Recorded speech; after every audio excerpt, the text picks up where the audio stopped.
रुद्राक्ष भी इस वक्त पूरी तरह उसमें खो चुका था। वह बहुत प्यार से उसके होठों को चूमने लगता है।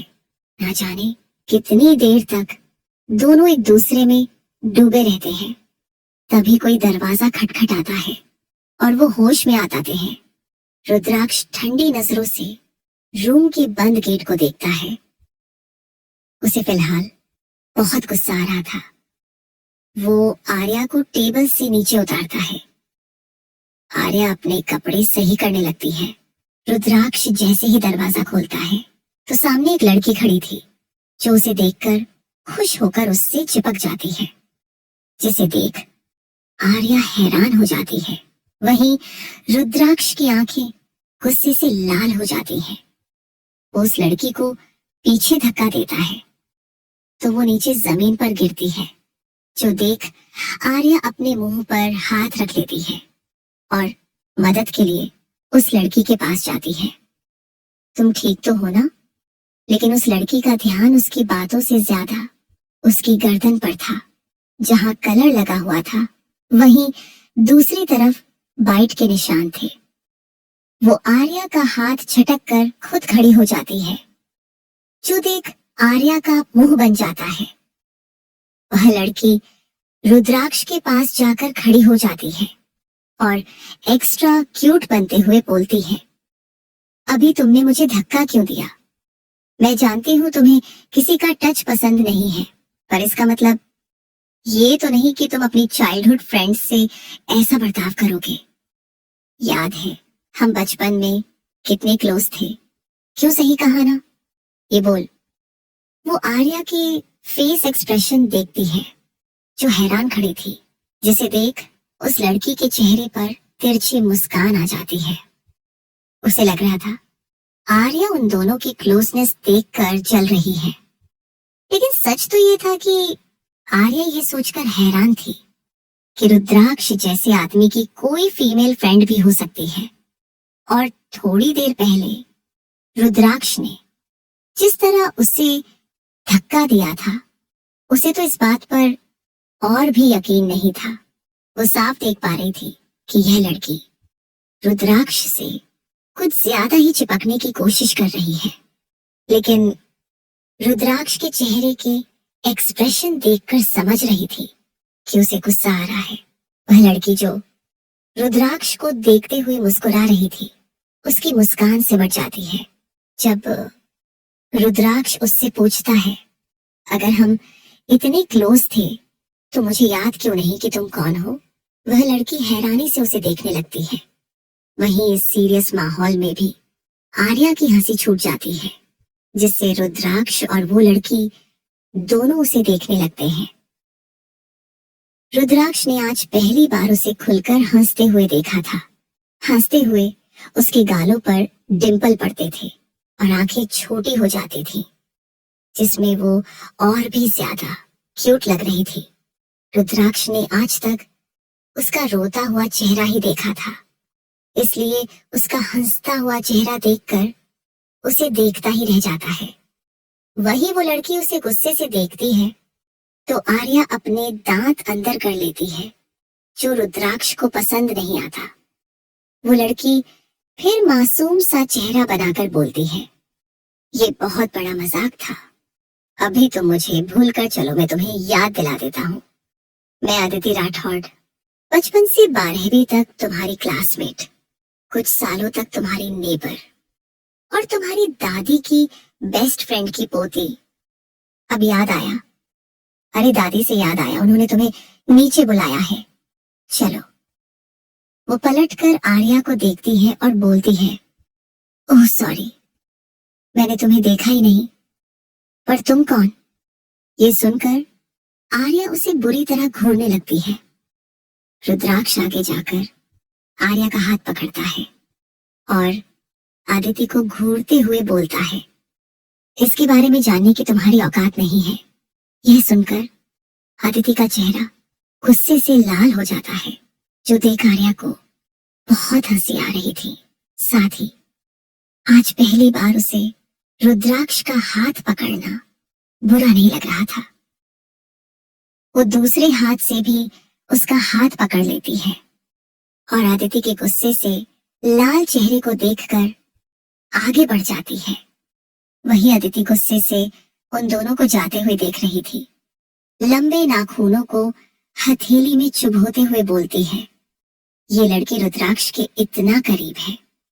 मैं उसके साथ इतने साल रही, पर उससे मेरी शक्ल भी याद नहीं, और ये लड़की उसके बिस्तर तक भी पहुंच गई।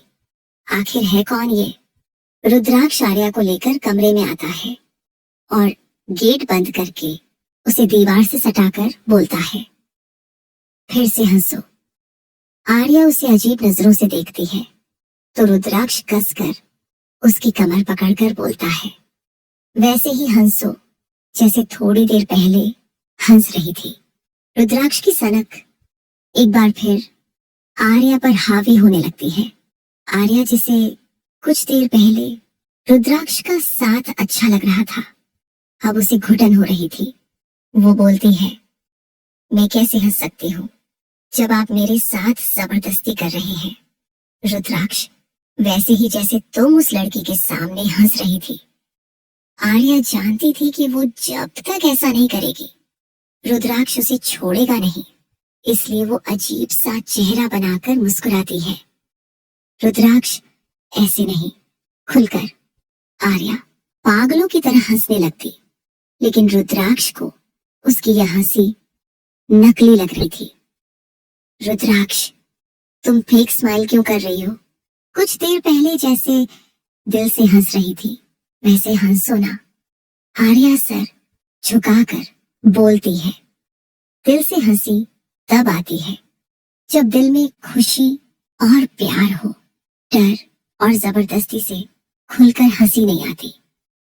ये सुनकर रुद्राक्ष उसे कुछ देर देखता है और फिर पीछे हटकर बोलता है, जाकर चेंज कर लो। वो बिना कुछ बोले बाथरूम में चली जाती है। रुद्राक्ष भी कमरे से बाहर निकल जाता है। हॉल में अदिति और बाकी सभी घर वाले बैठे थे।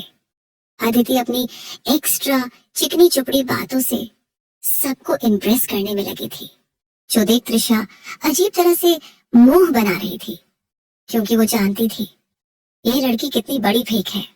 न जाने क्यों उसकी दादी और माँ प्रतीक्षा को ये इतनी पसंद है।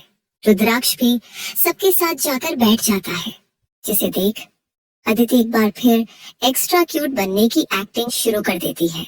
वो शर्माते हुए कॉफी का कप ले जाकर रुद्राक्ष के आगे करती है तो वो बोलता है, नो थैंक्स, मुझे मेरी वाइफ के हाथों की कॉफी पसंद है। यह सुनकर अदिति को बहुत इंसल्ट महसूस होती है और वाइफ सुनकर वो हैरानी से मन में बोलती है, तुम्हारी शादी हो गई है? क्या वो लड़की जो इसके साथ थी वो तुम्हारी बीवी है? उसका दिल 1000 टुकड़ों में टूट चुका था। वो घूरकर दादी की तरफ देखती है, जो उसे शांत रहने का इशारा कर रही थी।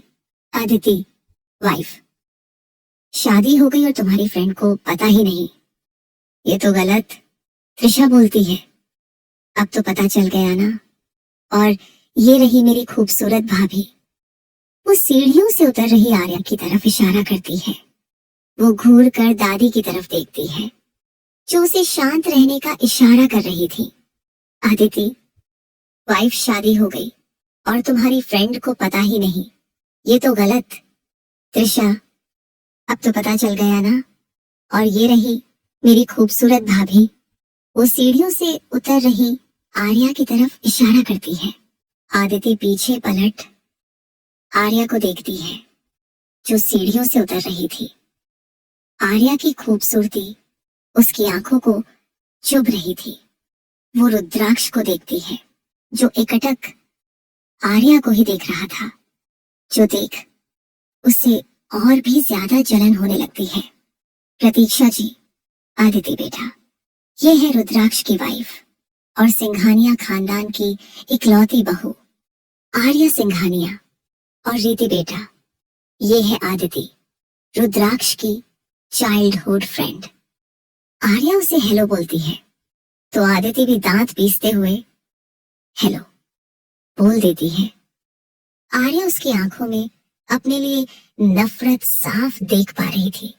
जिसका कारण भी वो कहीं ना कहीं जानती थी। त्रिशा, भाभी, आप यहाँ आकर बैठो। आर्या उसकी तरफ जाने लगती है कि तभी आदिति उसके पैर में अपना पैर फंसा देती है, जिससे आर्या हड़बड़ाहट में गिरने लगती है, जो देख सभी चौंक जाते हैं। रुद्राक्ष जल्दी से उसका हाथ पकड़कर अपनी तरफ खींचता है और दोनों ही सोफे पर गिर जाते हैं। रुद्राक्ष नीचे तो आर्या उसके ऊपर थी। कुछ देर के लिए दोनों की आंखें मिलती हैं और फिर आर्या अपनी आंखें झुका लेती है। त्रिशा, वाह भाई, कितनी फिल्मी स्टाइल से आपने भाभी को बचा लिया। लेकिन भूलिए मत, आप अपने कमरे में नहीं बल्कि हॉल में हैं। ये सुनकर आर्या जल्दी से उठ जाती है। उसे बहुत शर्मिंदगी महसूस हो रही थी। वो त्रिशा के पास जाने लगती है तो रुद्राक्ष उसका हाथ पकड़कर अपने पास बैठा लेता है और कसकर उसका हाथ पकड़ लेता है, जो देख अदिति का खून खौल रहा था। सर्वेंट सभी के लिए कॉफी लेकर आते हैं और वो बैठकर बातें करने लगते हैं। कुछ देर में रुद्राक्ष अपने कमरे में चला जाता है। अदिति, वैसे आर्या, तुम रुद्राक्ष सिंघानिया की वाइफ हो तो जरूर कुछ तो खास होगा ही ना तुम में, और तुम्हारा फैमिली बैकग्राउंड भी काफी बड़ा होगा ना। ये सुनकर आर्या अपने होंठ काटने लगती है और दादी की तरफ देखती है, क्योंकि उसे नहीं पता था कि दादी ने सबको उसके बारे में बताया है या नहीं। दादी यानी राजेश्वरी जी उसे देखती हैं और फिर बोलती हैं, आर्या मेरी केयरटेकर की बेटी है। उसकी माँ ने मेरी बहुत सेवा की थी। एक दिन जब पता चला कि उसे कैंसर है तो वो बहुत टेंशन में रहने लगी थी। उसे सबसे ज्यादा चिंता अपनी बेटी की थी और आर्या मुझे अच्छी लगी, इसलिए मैंने उसकी माँ से वादा किया कि मैं उसे अपने घर की बहू बनाऊंगी। उनकी बनाई इस नई कहानी पर आर्या उन्हें अजीब नजरों से देखने लगती है, क्योंकि ये सब झूठ था। अदिति, सीरियसली दादी, आपने एक काम वाले की बेटी को इतने बड़े खानदान की बहू बना दिया। अगर आपको मदद करनी ही थी तो आप उसे कोई अच्छी जॉब भी दे सकती थी। So disgusting. और आंटी अंकल, आप लोग कैसे मान गए? यशवर्धन जी एक बार आर्या का उदास चेहरा देखते हैं और फिर तेज आवाज में बोलते हैं, आदिति, माइंड योर लैंग्वेज। उसका पास चाहे जो भी हो, लेकिन अब वो सिंघानिया खानदान की बहू है और तुम्हें उसकी रिस्पेक्ट करनी चाहिए, समझी तुम? वो उठकर वहां से चले जाते हैं। उनकी बातें सुनकर आर्या को बहुत अच्छा लगता है। प्रतीक्षा जी भी आदिति बोलती हैं, उनकी बातों का बुरा मत मानना बेटा, लेकिन तुम्हें भी ऐसा नहीं बोलना चाहिए। आर्या भले गरीब घर से हो, लेकिन वो हम सबका बहुत ध्यान रखती है। त्रिशा, और जो लोग खानदान खानदान कर रहे हैं, उनकी बेटियां कभी मेरी आर्या भाभी जितनी खूबसूरत और प्यारी नहीं हो सकती।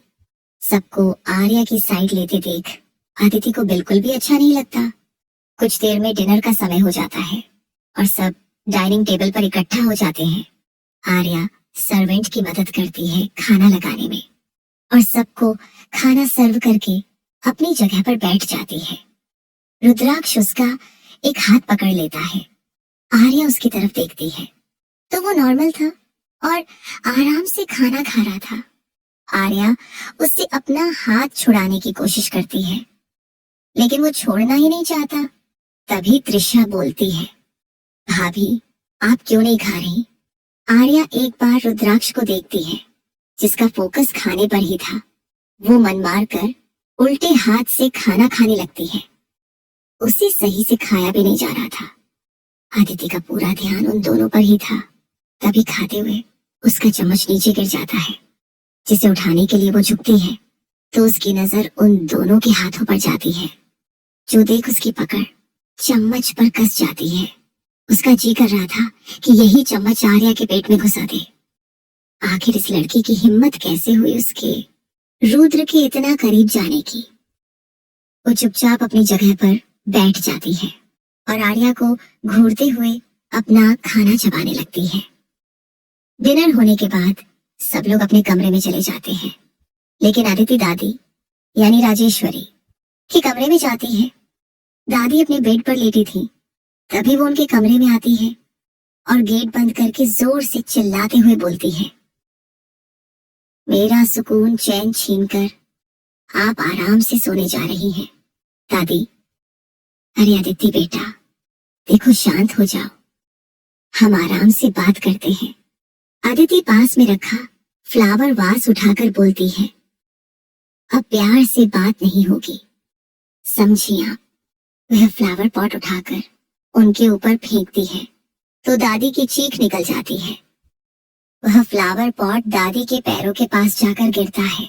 अब दादी को भी गुस्सा आ चुका था। वो आदिति के पास जाती है और उसे थप्पड़ मारते हुए बोलती है, अपना गुस्सा मेरे सामने मत दिखाना, चाहूं तो बैठे बैठे तुम्हें गायब करा दूं और किसी को तुम्हारी खबर भी ना हो, समझी। आदिति, समझ तो आप नहीं रही है, मैं आपकी रिस्पेक्ट करती हूँ, लेकिन आपने जो मेरे साथ किया है उसके बाद मुझे आपसे नफरत हो रही है। आप जानती हैं कि मैं रुद्र को कितना पसंद करती हूँ और आपने मुझसे प्रॉमिस किया था कि आप मेरी शादी उससे करेंगी, लेकिन आपने उसकी शादी 2 कौड़ी की नौकरानी आर्या से कर दी, जिसका कोई मैच ही नहीं है मेरे रुद्र के साथ। दादी राजेश्वरी, जानती हो, इसीलिए उस नौकरानी की शादी कराई है अपने पोते के साथ, समझी। और इसके पीछे भी एक कारण है जो मैं तुम्हें अभी नहीं बता सकती, पर मैं अपना प्रॉमिस पूरा करूंगी। तुम्हारी शादी अपने पोते से कराऊंगी, क्योंकि मैं भी एक नौकरानी के कोख से अपना परपोता नहीं चाहती।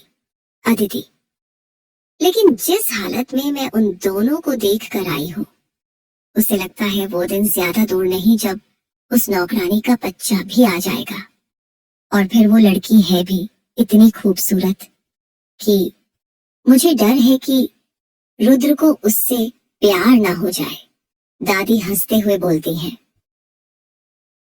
प्यार, वो भी रुद्राक्ष को। तुम अभी जानती नहीं हो, उसे किसी से प्यार नहीं हो सकता। वो बस जवान खून है और शारीरिक जरूरतें सबकी होती हैं, और आर्या है ही इतनी खूबसूरत कि कोई भी मर्द बहक जाए, लेकिन उसकी खूबसूरती भी मेरे पोते को बांध नहीं सकती। वो उससे प्यार नहीं करता, बल्कि उसे टॉर्चर और जबरदस्ती करता है। वो लड़की भी उससे नफरत करती है। अगर मैं उससे आज बोलूं तो आज उसे छोड़कर चली जाएगी।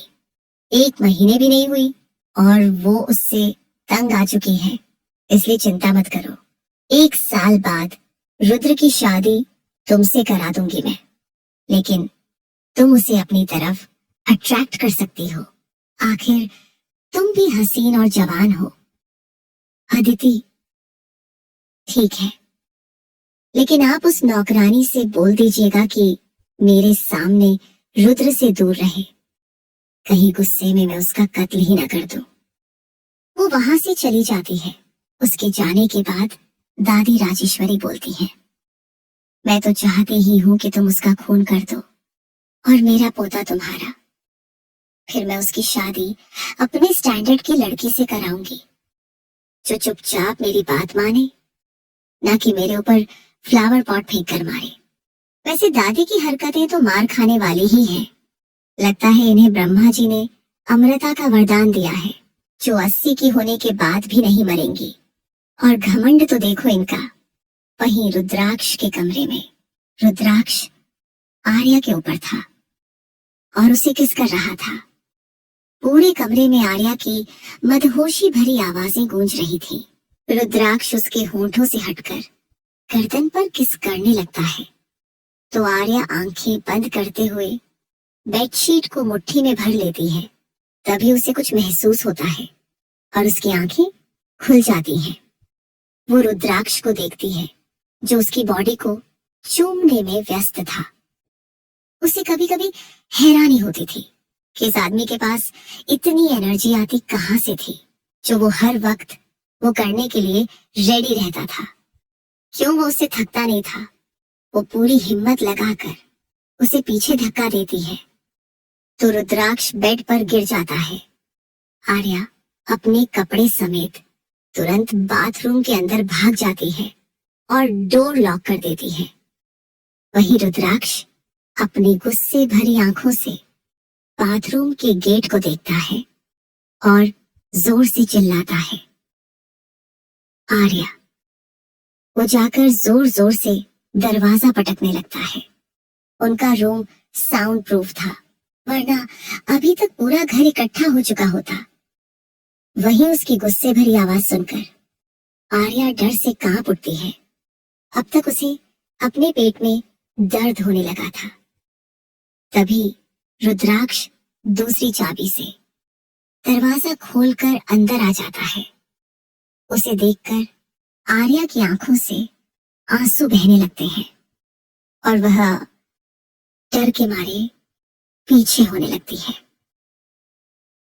रुद्राक्ष, स्टॉप इट स्वीट हार्ट। तुमसे थोड़ा प्यार से क्या बिहेव किया, तुम तो कुछ ज्यादा ही हवा में उड़ने लगी। लगता है तुम्हें याद दिलाना पड़ेगा कि मेरी बात ना मानने पर तुम्हें क्या सजा मिलती है। आर्या को पेट में बहुत दर्द हो रहा था। उसके पीरियड्स वैसे भी बहुत पेनफुल होते थे। वो अपना पेट पकड़कर वहीं बैठ जाती है और रोने लगती है। रुद्राक्ष, जब तुम्हें मुझसे इतना डर लगता है तो ऐसी हरकतें क्यों करती हो? आर्या धीमी आवाज में बोलती है, आपको मुझे जो सजा देनी है वो बाद में दे देना, प्लीज अभी बाहर जाओ ना। उसकी आवाज बहुत धीमी थी। उसे सुनकर रुद्राक्ष की आंखें छोटी हो जाती हैं। वो उसके पास बैठ जाता है और उसे घूरते हुए बोलता है, What happened, sweetheart? Is everything fine? तभी आर्या का सिर उसके कंधे पर आ गिरता है और वो बेहोश हो जाती है। आज पहली बार रुद्राक्ष के चेहरे पर चिंता के भाव आए थे। वो उसे गोद में उठाकर बाथरूम से बाहर लाता है और बेड पर लिटा देता है। तभी उसे अपने हाथ पर कुछ गीला महसूस होता है। वो देखता है कि उसके हाथ पर ब्लड लगा था। वो आर्या को पलटता है और समझ जाता है कि क्या हुआ है। वो अपने हाथ साफ करता है और फिर आर्या को देखकर अपना सिर खुजाने लगता है। अब वो सैनिटरी पैड कहां से लाए? क्या उसे त्रिशा की मदद लेनी चाहिए? लेकिन उसके अंदर का क्रूअल आदमी उसे ये करने की परमिशन नहीं दे रहा था। वो गहरी सांस लेता है और कमरे से बाहर चला जाता है। वहीं अपने कमरे में त्रिशा सोफे पर लेटी हुई फोन पर शर्माते हुए व्योम से बातें कर रही थी। दूसरी तरफ से व्योम बोलता है, बेबी 21 दो ना। और वो अभी तो दी इतनी सारी। त्रिशा बोलती है, बस एक लास्ट। व्योम रिक्वेस्ट करता है, ओ किक। त्रिशा उसे फोन पर किस करने ही लगी थी। तभी झटके से कमरे का दरवाजा खुलता है और रुद्राक्ष अंदर आता है, जिसे देख त्रिशा की हवाइयां उड़ जाती हैं और वो हड़बड़ी में सोफे से नीचे गिर जाती है। फोन की दूसरी तरफ से व्योम बोलता है, व्हाट हैपेंड बेबी? त्रिशा, भैया। व्योम रोमांटिक होते हुए, आई एम नॉट योर भैया, आई एम योर फ्यूचर सया। त्रिशा अपना सिर पीट लेती है और बोलती है, भाई आप यहाँ। ये सुनते ही व्योम डर जाता है। रुद्राक्ष, मुझे वो चाहिए। त्रिशा कंफ्यूजन में, आपको क्या चाहिए? रुद्राक्ष, वही जो लड़कियां इस्तेमाल करती हैं। त्रिशा अपने बाल खुजाते हुए, लड़कियां तो बहुत कुछ यूज करती हैं भाई, आपको क्या चाहिए? आप बताएंगे नहीं तो मैं कैसे दूंगी आपको?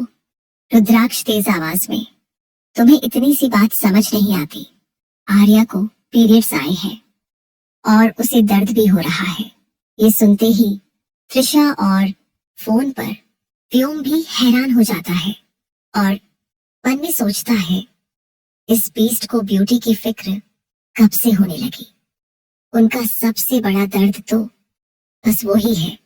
त्रिशा, ओ तो ऐसा बोलिए ना, रुद्राक्ष के ही। जब समझ गई तो खड़ी मेरा मुंह क्या देख रही हो, दो मुझे। त्रिशा बाथरूम में भागती है और ढेर सारे पैकेट लेकर रुद्राक्ष को दे देती है, और कुछ पेन किलर भी। तो वो उसके कमरे से चला जाता है। त्रिशा, ओ गॉड, आज भाई को यह रूप देखकर तो मेरा दिल खुश हो गया। मैंने कभी नहीं सोचा था भाई किसी की इतनी केयर करेंगे, और वो हिचकिचाते हुए कितने अच्छे लग रहे थे ना, वरना तो हमेशा अपनी बड़ी बड़ी आंखों से सबको डराते रहते हैं।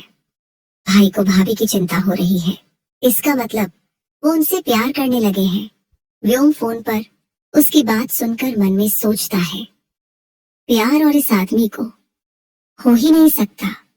त्रिशा अपना फोन देखती है और कॉल चालू देखकर फिर से उससे बातें करने लगती है। वही रुद्राक्ष अपने कमरे में आता है और आर्या को उठाने की कोशिश करता है, लेकिन आर्या अभी भी बेहोश थी। इसलिए वो बाथरूम से पानी और कपड़ा लेकर आता है और आर्या की बॉडी साफ करके उसे दूसरे कपड़े पहनाता है। अच्छा हुआ आर्या बेहोश थी, वरना अगर होश में होती तो रुद्राक्ष का ये केयरिंग रूप देखकर फिर से बेहोश हो जाती। रुद्राक्ष सोचता है कि उसे दवा कैसे खिलाई जाए। वो दवा को थोड़ा सा पानी में मिक्स करके उसे थोड़ा थोड़ा करके पिलाता है और फिर अपने फोन पर पीरियड से रिलेटेड इंफॉर्मेशन चेक करने लगता है। कुछ देर में वो हॉट वाटर बैग लाकर आर्या के पेट पर रख देता है और पूरी रात उसकी देखभाल करता रहता है।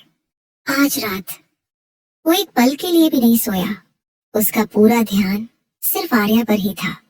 अगली सुबह किसी के दरवाजा खटखटाने से आर्या की आंख खुलती है। वो खुद को बेड पर देखकर हैरान होती है। उसे कल रात की सारी बातें याद आती हैं। तभी उसे अपने पेट पर कुछ भारी सा महसूस होता है। वो देखती है, उसके पेट पर रुद्राक्ष का हाथ भी था। वो मन में सोचती है, लगता है मैं सपना देख रही हूँ, ये अभी तक सो रहे हैं। तभी उसके कानों में फिर किसी के बुलाने की आवाज आती है। वो घड़ी की तरफ देखती है तो 10 बज रहे थे। हे भगवान, आज मैं इतनी लेट हो गई, और ये इतने लेट कैसे सो गए। इन्हें तो जैसे रात भर नींद नहीं आती। वो सोचती है, अब उसे क्या पता कि उसका पति 2 घंटे पहले ही उसकी सेवा करते करते सोया है। वो जल्दी से उठकर दरवाजा खोलती है तो उसके सामने सीमा जी थी। उनकी नजर जैसे ही उस पर जाती है तो अपना चेहरा दूसरी तरफ घुमा लेती है। पागल लड़की, ऐसी हालत में कोई दरवाजा खोलता है क्या? मैं तो देखने आई थी कि तुम दोनों इतनी देर तक सो रहे हो, कहीं बीमार तो नहीं हो गए। लेकिन यहाँ तो लगता है कि मुझे दादी बनने की प्लानिंग चल रही है। तुम्हें जल्दी करने की कोई जरूरत नहीं है, तुम आराम से आना। ये बोल वो तुरंत वहां से चली जाती है। वहीं उनकी बातें सुनकर आर्या अपनी जगह पर हैरान खड़ी थी। अब जाकर उसकी नजर अपने कपड़ों पर जाते हैं। रुद्राक्ष ने रात में उसे नाइटी पहनाई थी। वो खुद को शीशे में देखती है तो रुद्राक्ष के दिए हुए लव बाइट साफ नजर आ रहे थे। वो दरवाजा बंद कर बाथरूम में भाग जाती है। उसे इस वक्त बहुत शर्म आ रही थी। वो मन में सोचती है, अब मैं उन्हें फेस कैसे करूंगी। लेकिन 1 मिनट इन्होंने मेरे कपड़े बदले पर मेरे तो पीरियड्स आए थे। उसे महसूस होता है कि उसने पैड भी लगाया हुआ है। उसकी आंखें हैरानी से बड़ी हो जाती हैं। वो मुंह पर हाथ रख लेती है और सोचती है, ऐसा नहीं हो सकता। इस आदमी को तो मेरे दुख दर्द से कोई फर्क नहीं पड़ता, तो ये भला मेरी देखभाल क्यों करेंगे। लेकिन यह भी सच है कि इनके सिवा कोई और मुझे इतने करीब से नहीं छू सकता। तो क्या इन्होंने यह सब किया है? हे भगवान, अब मैं कैसे इन्हें फेस करूंगी। जल्दी से फ्रेश होकर बाहर आती है तो रुद्राक्ष कमरे में नहीं था। यानी कि वह दूसरे बाथरूम में जा चुका था। आर्या की नजर वहां पर रखे हुए हॉट वाटर बैग पर जाती है, जिसे देख उसे अच्छा महसूस होता है। आर्या सोच भी नहीं सकती थी कि जिस आदमी ने आज तक उसे इतना दर्द दिया है वो उसकी इतनी केयर भी कर सकता है। उसके पीरियड हमेशा ही बहुत दर्दनाक होते थे, लेकिन उसी हालत में भी वह घर का और बाहर का सारा काम करती है। उसकी सौतेली माँ को उसकी जरा भी फिक्र नहीं थी। रुद्राक्ष के आने से पहले ही वो कमरे से बाहर चली जाती है। अब उसे दूसरी चिंता दादी की थी, कहीं वो उसे फिर से कोई सजा न दे। लेकिन आज उसकी किस्मत अच्छी थी, क्योंकि दादी मंदिर गई हुई थी और आदित्य भी अपनी अच्छाई का दिखावा करते हुए उनके साथ गई थी। आखिर उन्हें इम्प्रेस करके ही उसे रुद्राक्ष की पत्नी का दर्जा मिलने वाला था। वह प्रतीक्षा जी के पास जाती है, जो किचन में खाना बना रही थी। वो उनकी मदद करने लगती है। अरे बेटा, तुम इतनी जल्दी क्यों आ गई? तुम्हें आराम की जरूरत है। आखिर रात में तुमने इतनी मेहनत जो की है। ये सुनकर आर्या का चेहरा झुक जाता है। वो एक्सप्लेन करने की कोशिश करती है। माँ, जैसा आप समझती हैं वैसा कुछ नहीं है। वो तो कल प्रतीक्षा जी, मुझे मत बताओ, ऐसे ही मैं 2 बच्चों की माँ नहीं बन गई, समझी तुम? बस ये फ्रूट्स खाओ, तुम्हें ताकत की जरूरत है। आर्या मासूम सा चेहरा बनाकर उन्हें देखती है और फिर फ्रूट्स खाने लगती है और बाद में उनकी मदद करने लगती है। तभी रुद्राक्ष उसके पास आता है और गुस्से से चिल्लाता है, तुम्हारी हिम्मत कैसे हुई ये सब करने की? आर्या उसके ऐसे चीखने पर डर जाती है। वहीं प्रतीक्षा जी भी हैरानी से उन्हें देखने लगती है। रुद्राक्ष, ये क्या तरीका है अपनी वाइफ से बात करने का? प्रतीक्षा जी गुस्से से बोलती हैं। रुद्राक्ष उनकी बातों को इग्नोर करके आर्या का हाथ पकड़कर उसे अपने साथ ले जाता है। कमरे में जाकर रुद्राक्ष आर्या को बेड पर धक्का दे देता है, तो आर्या दर्द की वजह से अपना पेट पकड़ लेती है, जो देखकर रुद्राक्ष के चेहरे का गुस्सा शांत हो जाता है और चिंता के भाव आ जाते हैं। वह उसके पेट पर हाथ रखते हुए बोलता है, क्या तुम्हें फिर से दर्द होने लगा? अगर तुम्हें दिक्कत है तो क्या जरूरत है किचन में जाकर काम करने की? यहाँ पर बैठी नहीं रह सकती थी? उसकी बातें सुनकर आर्या हैरानी से उसे देखने लगती है। उसे यकीन नहीं हो रहा था कि रुद्राक्ष उसकी चिंता कर रहा है। वह अपने हाथ पर जोर से चुटकी काटती है और फिर खुद चिल्ला पड़ती है, इसका मतलब मैं सपना नहीं देख रही। ये मॉन्स्टर एक हम्बल आदमी बनने की कोशिश कर रहा है। कहीं मुझे परेशान करने के लिए कोई नई चाल तो नहीं? जल्दी वो सिर झुकाकर बोलती है, सॉरी, मैं आगे से ध्यान रखूंगी। रुद्राक्ष, मैंने जो कहा है वह याद रखना, वरना तुम जानती हो कि मैं तुम्हारे साथ क्या करूंगा। जब तक तुम ठीक नहीं हो जाती, तुम्हारे पैर कमरे से बाहर नहीं जाने चाहिए, समझ गई? आर्या सिर हिला देती है। रुद्राक्ष, गुड स्वीटहार्ट, बस ऐसे ही मेरी बातें माना करो। रुद्राक्ष को ऑफिस जाना था, इसलिए वो आर्या को धमकियां देकर वहां से चला जाता है। उसके जाते ही प्रतीक्षा जी चिंता में अंदर आती हैं और बोलती हैं, तुम ठीक तो हो ना? अभी तुम पर चिल्ला क्यों रहा था? कहीं उसने तुम्हें हर्ट तो नहीं किया? आर्या, आप जो समझ रही हो ऐसा नहीं है। उन्हें मेरी चिंता हो रही थी। प्रतीक्षा जी, मेरे बेटे को किसी की चिंता हो रही थी, यह सुनकर ही मुझे अजीब लग रहा है। खैर, कल रात उसने तुम्हें ज्यादा थका दिया होगा, इसलिए उसे तुम्हारी चिंता हो रही है। आर्या शर्माते हुए बोलती है, आप जैसा समझ रही हैं ऐसा कुछ नहीं हुआ। वो कल अचानक से मुझे पीरियड्स आ गए थे और मैं बेहोश हो गई थी और इन्होंने मेरी केयर की, इसलिए हम दोनों ही देर तक सोते रहे। प्रतीक्षा जी, तो ये बात है, मैं तो कुछ और ही समझ बैठी थी। लेकिन चलो कोई बात नहीं। अच्छा तुम आराम करो और कुछ चाहिए हो तो मुझे बता देना। प्रतीक्षा जी वहां से चली जाती है। आर्या रुद्राक्ष के अचानक बदले हुए बिहेवियर के बारे में सोचने लगती है। दूसरी औरतों का पति अगर उनकी केयर करता है तो वो खुश होती है, लेकिन रुद्राक्ष का नॉर्मल और केयरिंग बिहेवियर देखकर आर्या को अजीब सा डर लगने लगा था। प्रतीक्षा जी की किटी पार्टी थी, इसलिए वह आर्या को इन्फॉर्म करके चली जाती है। अभी घर पर सिर्फ आर्या बची हुई थी। वहीं दादी और अदिति मंदिर से आती हैं, तो सर्वेंट उन्हें पानी देता है। दादी उनसे सबके बारे में पूछती है, तो सर्वेंट बताता है कि घर पर सिर्फ आर्या है। जो सुनकर दादी और अदिति दोनों एक दूसरे की तरफ देखते हैं और फिर मुस्कुरा देती हैं। दोनों रुद्राक्ष के कमरे में चली जाती हैं, तो देखती हैं कि आर्या सोई हुई है। अदिति देखो तो, मेरे रुद्र के बेड पर कितनी सुकून से सो रही है। वो पास में रखा हुआ पानी उठाकर उसके मुंह पर फेंक देती है, जिससे आर्या हड़बड़ी में उठ जाती है। राजेश्वरी दोपहर हो रही है और तुम महारानियों की तरह आराम फरमा रही हो।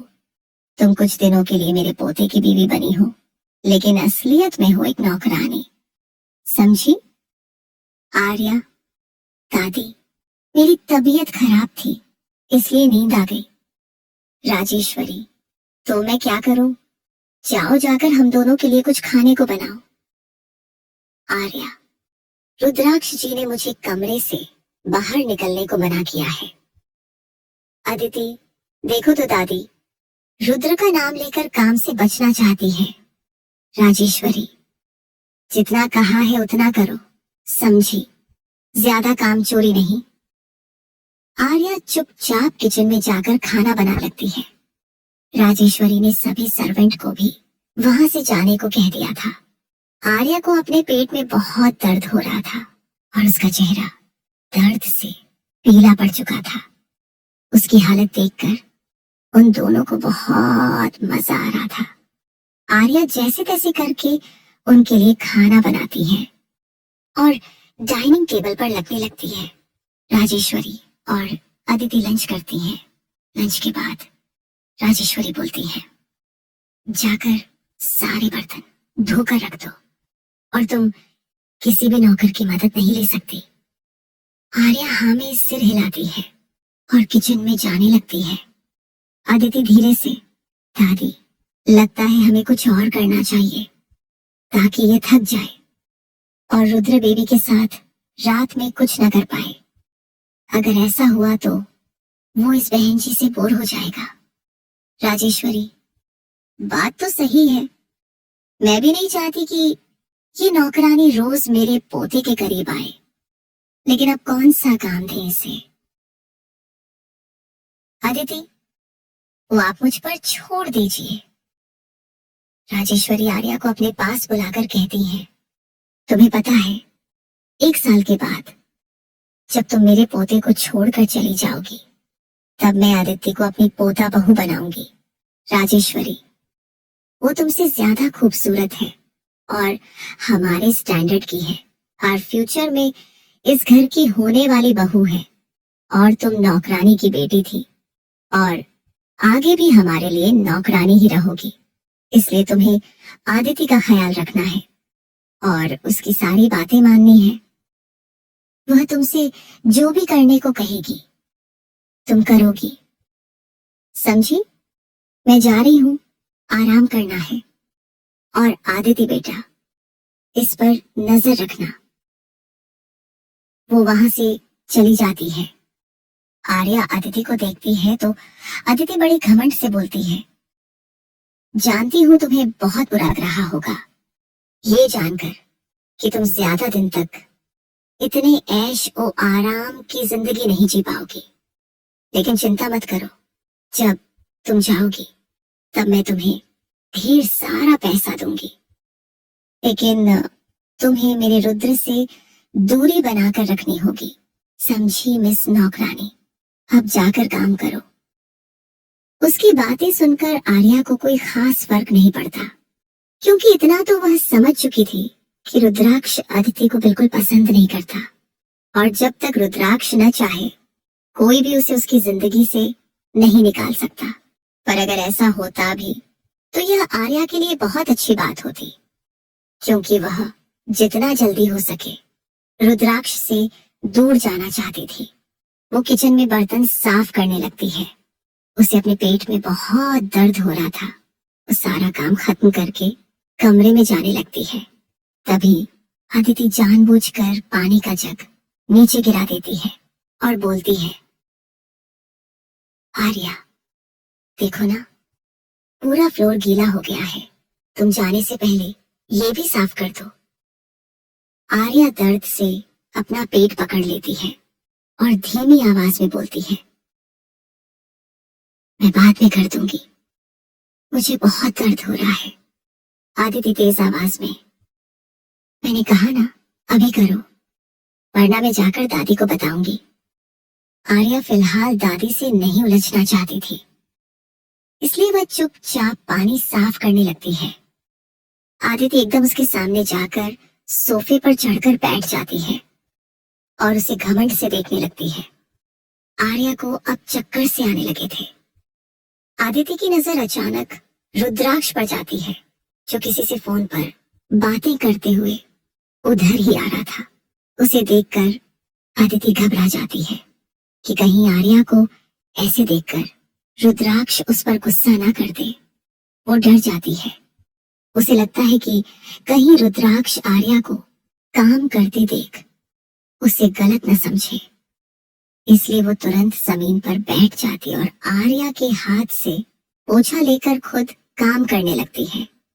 रुद्राक्ष अपना फोन चलाते हुए अंदर आता है और उसकी नजर आर्या और आदिति पर जाती है। वो बोलता है, तुम यहाँ क्या कर रही हो? आदिति को लगता है वो उससे पूछा है, इसलिए मासूम बनने का दिखावा करते हुए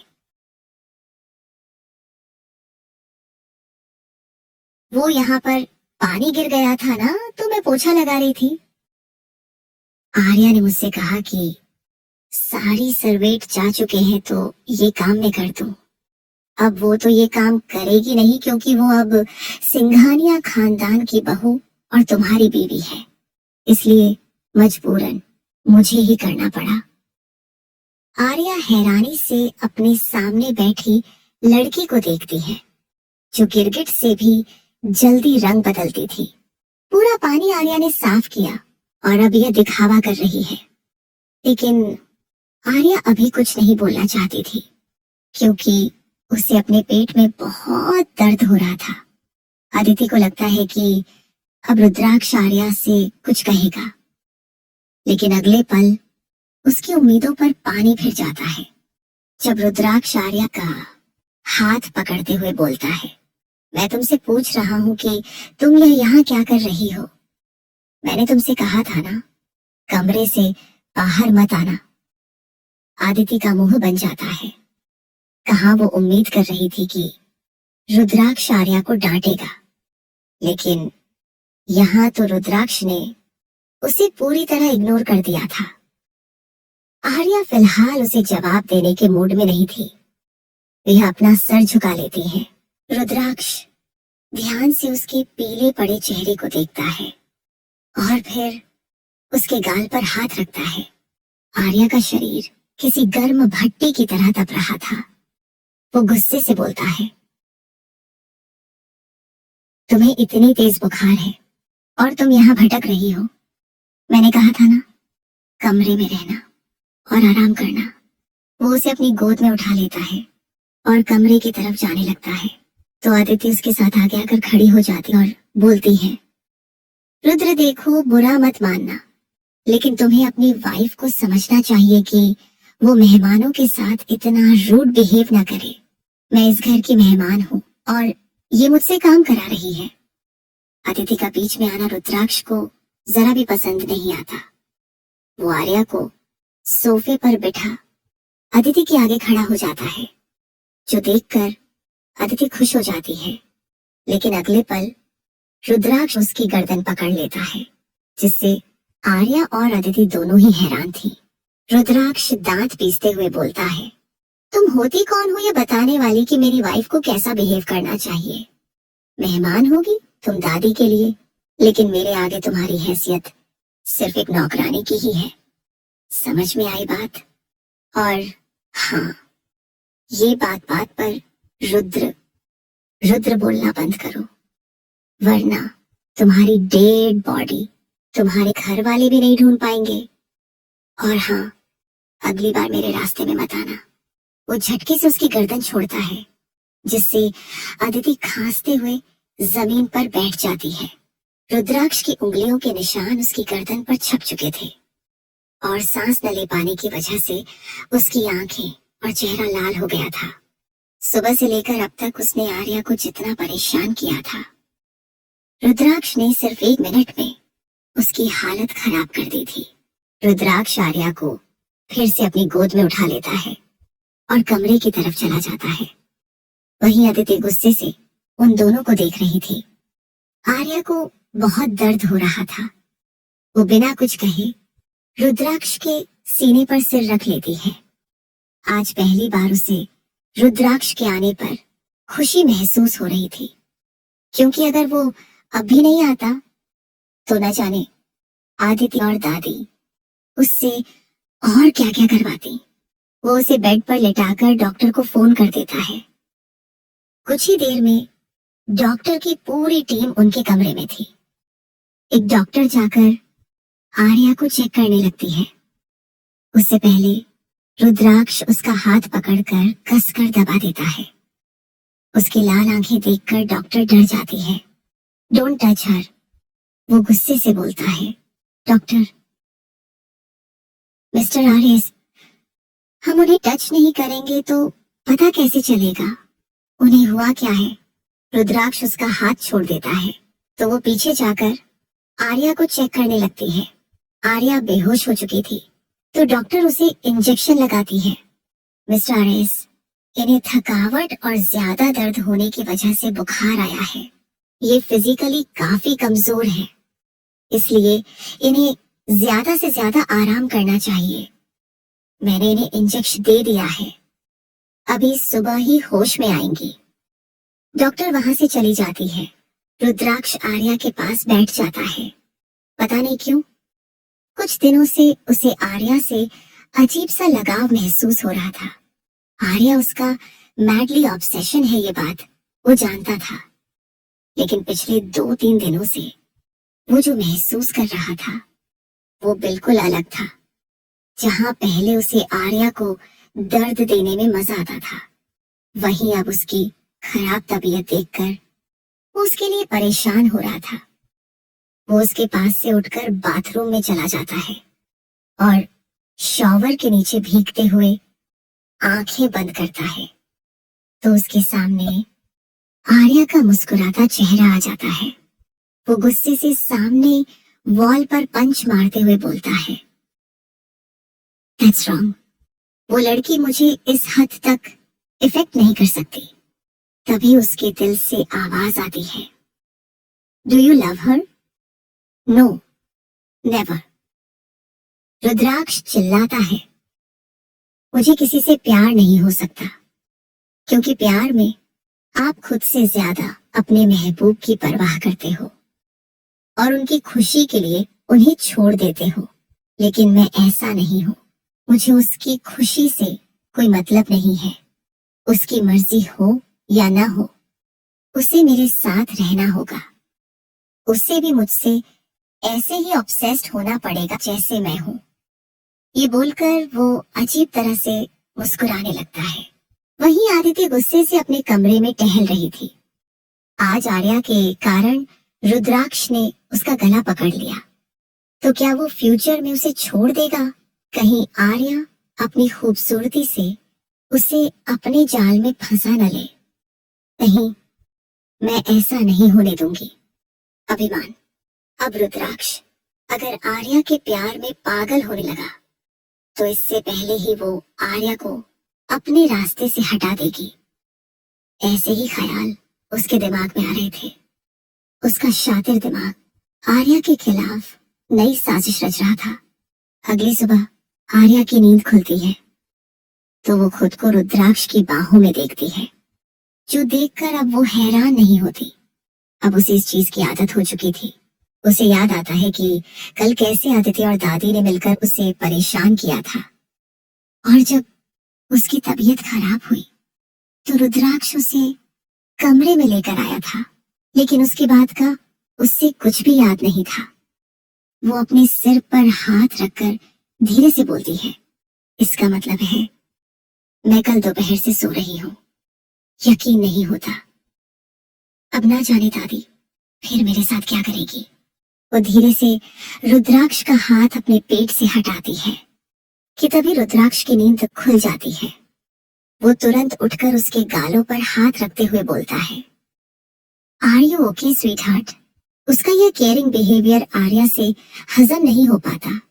अनजाने में ही उसका हाथ रुद्राक्ष के माथे पर चला जाता है। वो पूछती है, तबीयत तो मुझे आपकी खराब लग रही है, जो आप इतना अजीब बिहेव कर रहे हैं। कल तक आपको मेरे जीने मरने से फर्क नहीं पड़ रहा था, और आज आप मेरी फिक्र कर रहे हैं। ये सुनते ही रुद्राक्ष की आंखों में जो अभी तक चिंता थी वो गायब हो जाती है, और उनमें अजीब सी ठंडक आ जाती है। वो कसकर आर्या की कलाई पकड़ लेता है।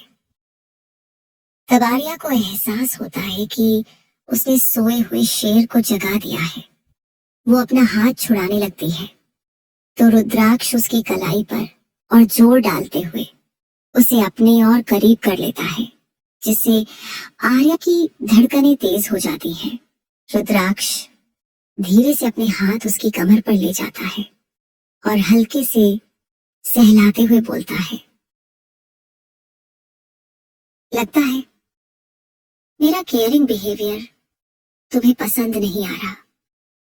तुम्हें पहले बताना चाहिए था स्वीट हार्ट कि तुम्हें मेरी वाइल्ड साइड ही पसंद है। तो बताओ मुझे तुम्हारे साथ क्या करना चाहिए। वो उसके हाथों को चूमते हुए बोलता है, तुम्हारे मुलायम हाथों को गर्म पैन पर रखकर चलाना चाहिए।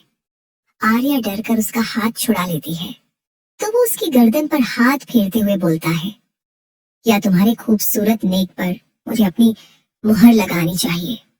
नहीं नहीं, ये सारी चीजें तो बहुत बोरिंग हो चुकी हैं। अब तो तुम्हें इनकी आदत हो गई होगी ना स्वीट हार्ट।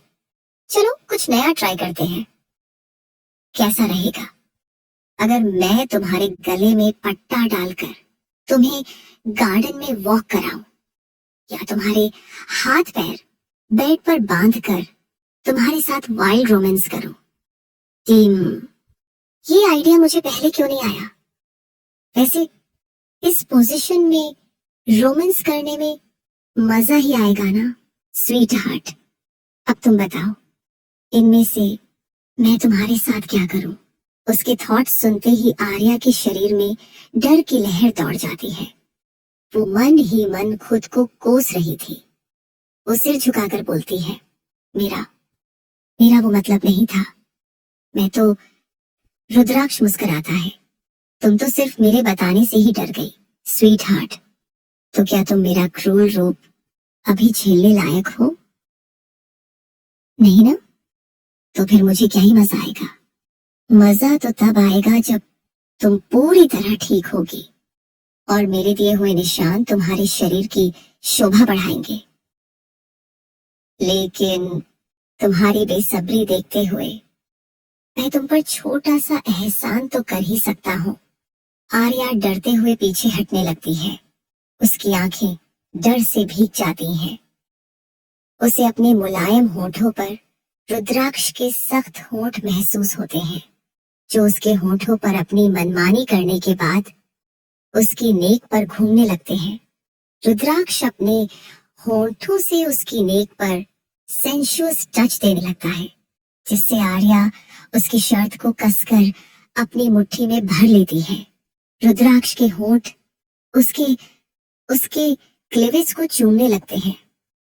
आर्या उसे रोकना चाहती थी, लेकिन उसे डर था कि ऐसा करने पर रुद्राक्ष अपने क्रूर रूप में वापस ना आ जाए। आर्या की बॉडी पर अपना इतना असर देख रुद्राक्ष के होंठ मोड़ जाते हैं और वो जोर से उसकी ब्रेस्ट पर काट लेता है, जिससे आर्या दर्द से चीख उठती है और उसकी आंखों से आंसू बहने लगते हैं। रुद्राक्ष सेटिस्फेक्शन से मुस्कुराते हुए बोलता है, स्वीट हार्ट, अब तो तुम सेटिस्फाइड होना देखो। तुमने जो कहा तुम्हारे हस्बैंड ने कर दिया। वैसे इतना काफी, या फिर तुम कुछ और भी चाहती हो? आर्या चुपचाप अपने सीने को पकड़े रोती रहती है। ओ कम ऑन स्वीट हार्ट, इतना ओवर रिएक्ट करने की जरूरत नहीं है। मैंने तो सिर्फ छोटी सी बाइट की है, तुम पर कोई चाकू नहीं चलाया। अच्छा चलो, मैं तुम्हें नहलाने में मदद करता हूँ। वो उसे लेकर बाथरूम में चला जाता है। ऐसी हालत में आर्या बहुत अनकंफर्टेबल फील कर रही थी, लेकिन रुद्राक्ष को उससे क्या। कुछ देर में आर्या फ्रेश होकर उसकी गोद में ही बाहर आती है। तभी उन्हें सीमा जी के बुलाने की आवाज आती है, तो रुद्राक्ष गेट खोल देता है। सीमा जी, आर्या बेटा, अब तुम्हारी तबीयत कैसी है? मैं कल से तुम्हारे लिए परेशान हूँ, लेकिन इस लड़के ने किसी को भी तुम्हारे पास नहीं आने दिया। आर्या, मैं ठीक हूँ माँ। सीमा जी, तुम बिल्कुल भी ठीक नहीं हो। चेहरा देखा है कैसा पीला पड़ा है। सारी गलती मेरी ही थी। मुझे तुम्हें छोड़कर जाना ही नहीं चाहिए था, लेकिन अब मैं तुम्हारी अच्छे से देखभाल करूंगी। ये सुन आर्या प्यार से मुस्कुरा देती है, जो देख एक बार फिर रुद्राक्ष सोचता है, ये सबसे खुशी से बात करती है सिवाय मेरे। ऐसा मैं क्या करूं जो ये मुझसे भी ऐसे बात करे। कुछ देर बाद आर्या कमरे में बैठी एक किताब पढ़ रही थी। ये एक मर्डर मिस्ट्री थी, जो पढ़ना आर्या को बिल्कुल पसंद नहीं था। वो प्रतीक्षा जी के पास जाना चाहती थी, लेकिन रुद्राक्ष ने उसे सख्त वार्निंग दी थी कि वो कमरे से बाहर नहीं जाएगी। रुद्राक्ष और ऑफिस जा चुका था। तभी कमरे का दरवाजा खुलता है और राजेश्वरी गुस्से से अंदर आती है। उनके साथ अदिति भी थी। अदिति के चेहरे की मुस्कान ही आर्या को बता रही थी कि ये दोनों फिर उसे परेशान करने वाली हैं। आर्या जैसे ही राजेश्वरी और अदिति को देखती है तो अपनी बुक बंद करके साइड में रख देती है और उठने लगती है। राजेश्वरी, अरे बेटा लेटी रहो, तुम्हारी तबीयत खराब है, तुम्हें उठने की जरूरत नहीं है। उनके बदले हुए तेवर आर्या को हैरान कर रहे थे। तभी उसकी हैरानी दूर करते हुए राजेश्वरी आगे बोलती है, हाँ, अब तो एक नौकरानी से सीधा इतने बड़े राठौड़ खानदान की बहू बन गई हो तुम। क्यों खड़ी होगी? सच सच बताना, यह बीमारी का ढोंग तुमने इसलिए रचा ताकि तुम्हें मेरे पोते की सिंपैथी मिल सके, लेकिन मैं तुम्हारी हर चाल अच्छे से जानती हूँ। आर्या, आप मुझे गलत समझ रही हैं दादी। सचमुच मेरी तबीयत थोड़ी खराब थी, लेकिन अब मैं ठीक हूँ। राजेश्वरी, हाँ, अब तो ठीक होगी ही, क्योंकि कल मेरी प्यारी बच्ची आदिति को टॉर्चर जो किया तुमने। आर्या आदिति को देखती है, जो एकदम मासूम सी शक्ल बनाकर खड़ी थी। आर्या, मैंने टॉर्चर किया ये झूठ है, बल्कि मैंने आपके कहे अनुसार अदिति जी की हर बात मानी। अदिति, देखो दादी कितना झूठ बोल रही है। कल पहले इसने हॉल में पानी गिराया और जब मैंने साफ करने को कहा तो इसने बोला कि इतने बड़े राठौड़ खानदान की बहू होकर वो नौकर वाला काम क्यों करेगी। इतना ही नहीं, बल्कि इसने आरएस के सामने झूठा नाटक किया, पर मुझे नीचे भी दिखाया, और अब वो आपके सामने मासूम बन रही है। आर्या हैरानी से मुंह फाड़े उसे देखे जा रही थी। कल सब कुछ इसका उलटा हुआ था, लेकिन आदिति दादी के सामने विक्टिम कार्ड खेलकर उसे बुरा बना रही थी। खैर, इन दोनों से और उम्मीद भी क्या की जा सकती है। राजेश्वरी, मेरी बात कान खोलकर सुन लो लड़की। अगर अगली बार तुमने मेरी होने वाली पोता बहू अदिति को परेशान किया, तो जो काम 1 साल बाद होने वाला है वो मैं आज ही कर दूंगी, समझी? आर्या अब राजेश्वरी और रुद्राक्ष से परेशान हो चुकी थी। दोनों ही हमेशा उसे परेशान करते रहते थे। उनके साथ देने के लिए एक नई चुड़ैल आदिति भी आ गई थी। एक तो वैसे भी उसका सिर दर्द कर रहा था, ऊपर से इन दोनों ने मिलकर उसका खून चूसना शुरू कर दिया था, इसलिए उसका कंट्रोल भी खुद से छूट जाता है। वो तेज आवाज में बोलती है, हाँ तो कर दीजिए ना, मैं भी मरी नहीं जा रही हूँ आपके पोते रुद्राक्ष के साथ रहने के लिए। एक तो मेरी मर्जी के खिलाफ आपने मेरी शादी अपने सन की पोते से कराई, जिसका मूड ठीक पल में खराब रहता है। वो जबरदस्ती मेरे साथ रिलेशन बनाता है और फिर आप मुझे सजा देती हैं कि मैं आपके पोते के करीब क्यों गई। अरे अगर आप दोनों को मुझसे इतनी दिक्कत है तो मुझ पर एहसान कीजिए और मुझे जाने दीजिए। पता नहीं मेरे कौन से बुरे कर्म थे जो मैं आप दोनों से टकराई। आपको लगता है कि मैं बहुत खुश हूँ आपके पोते की बीवी बनकर, लेकिन मेरी जिंदगी का सबसे बड़ा दुख ही है कि मैं आपके पोते की बीवी हूँ। उस आदमी को मुझसे दूर करके आप मुझे कोई सजा नहीं दे रही, बल्कि एहसान कर रही हैं, क्योंकि मैं खुद आपके पोते और आपके साथ नहीं रहना चाहती। दम घुटता है मेरा यहाँ। हर दिन बिना गलती के सजा मिलती है, ताने सुनने को मिलते हैं। इन सब से तो छुटकारा मिल जाएगा मुझे। समझ नहीं आता कि जब आपको अपने सिर फिरे पोते के लिए ये चुड़ैल अदिति पसंद है, तो क्यों आपने उन्हें मेरे पल्ले बांध दिया।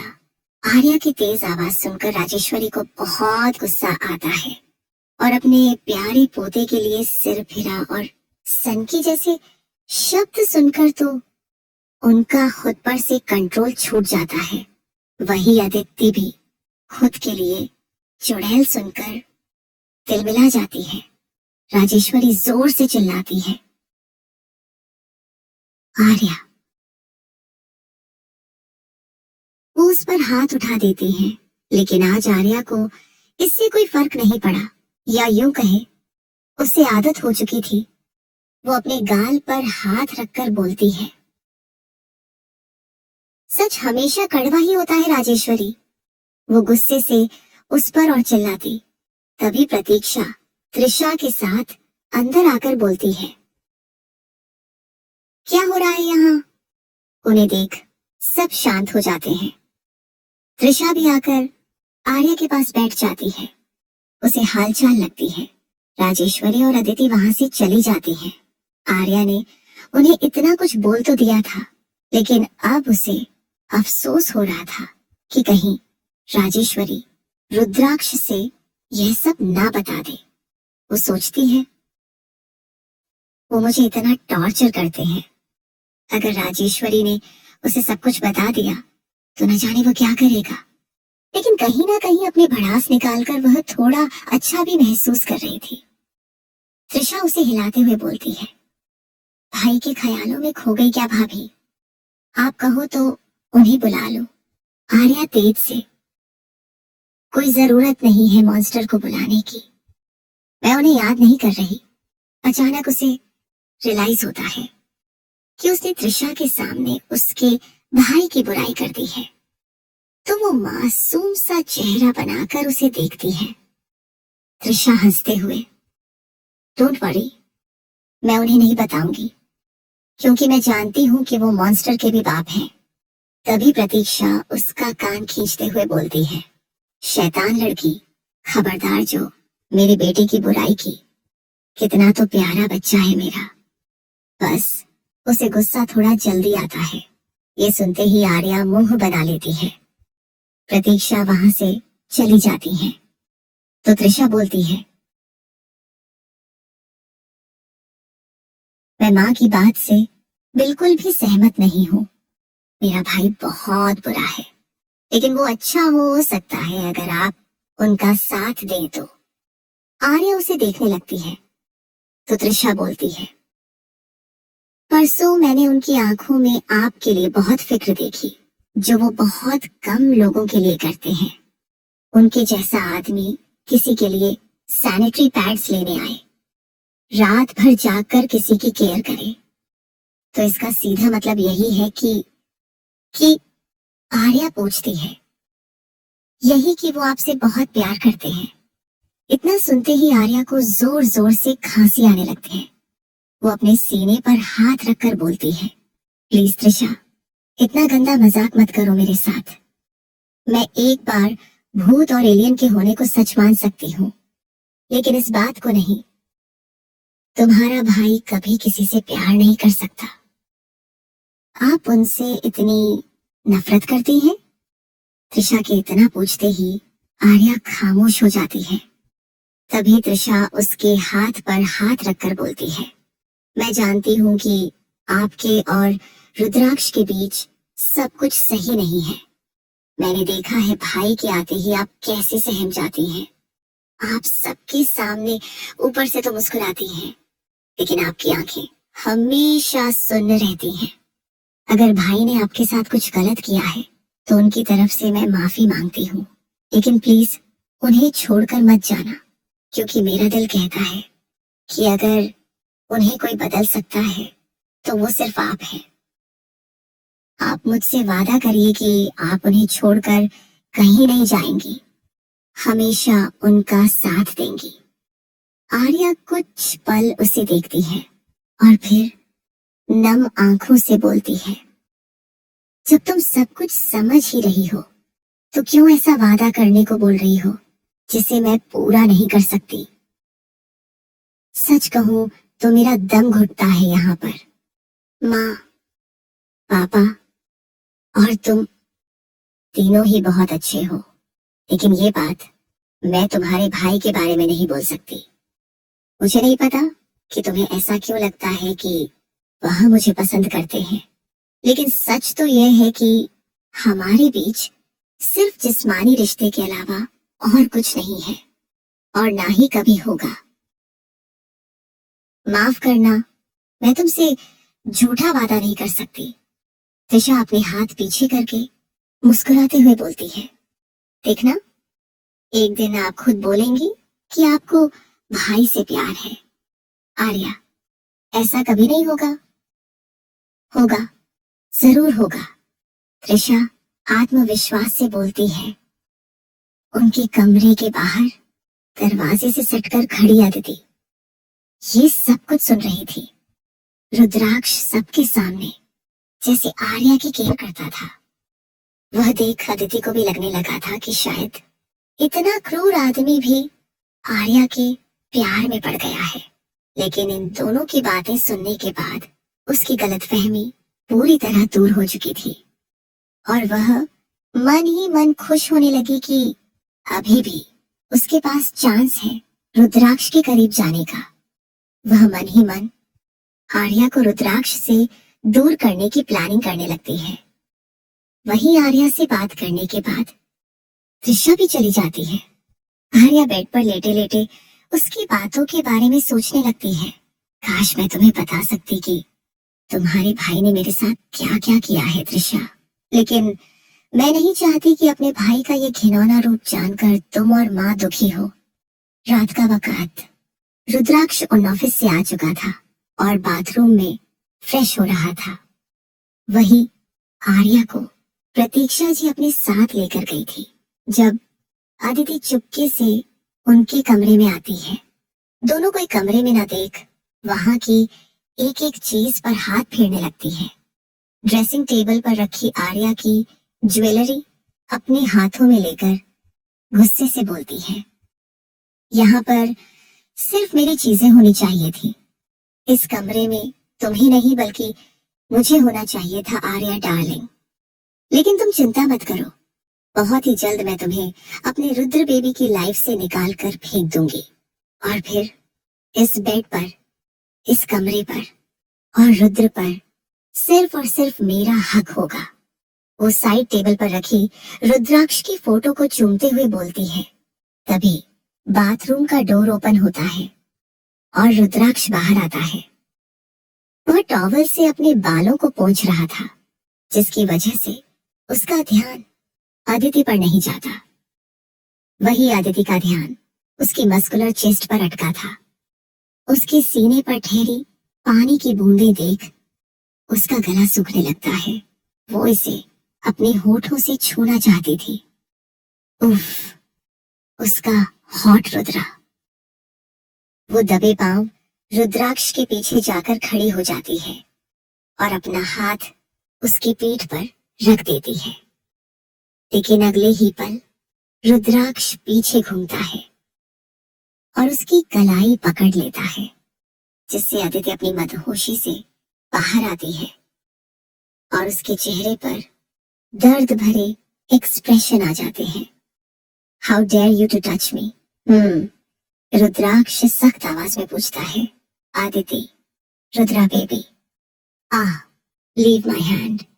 रुद्राक्ष उसे पीछे धक्का देकर पूछता है, तुम मेरे कमरे में क्या कर रही हो? आदिति अपनी लाल पड़ी कलाई को सहलाते हुए बोलती है, तुम मेरे साथ ऐसा रूड बिहेव कैसे कर सकते हो रुद्र? हम बचपन के दोस्त हैं। रुद्राक्षा, बचपन की दोस्त हो इसलिए मुझे मेरी मर्जी के बगैर छूने के बावजूद भी जिंदा खड़ी हो। इतना याद रखो कि अब हम बड़े हो चुके हैं और मैं मैरिड हूँ। मेरी बीवी के अलावा कोई और मेरे कमरे में ऐसे घूमे और मुझे छुए, ये मुझे पसंद नहीं, समझे? अगली बार ऐसी गलती की तो हाथ तोड़ दूंगा, समझी?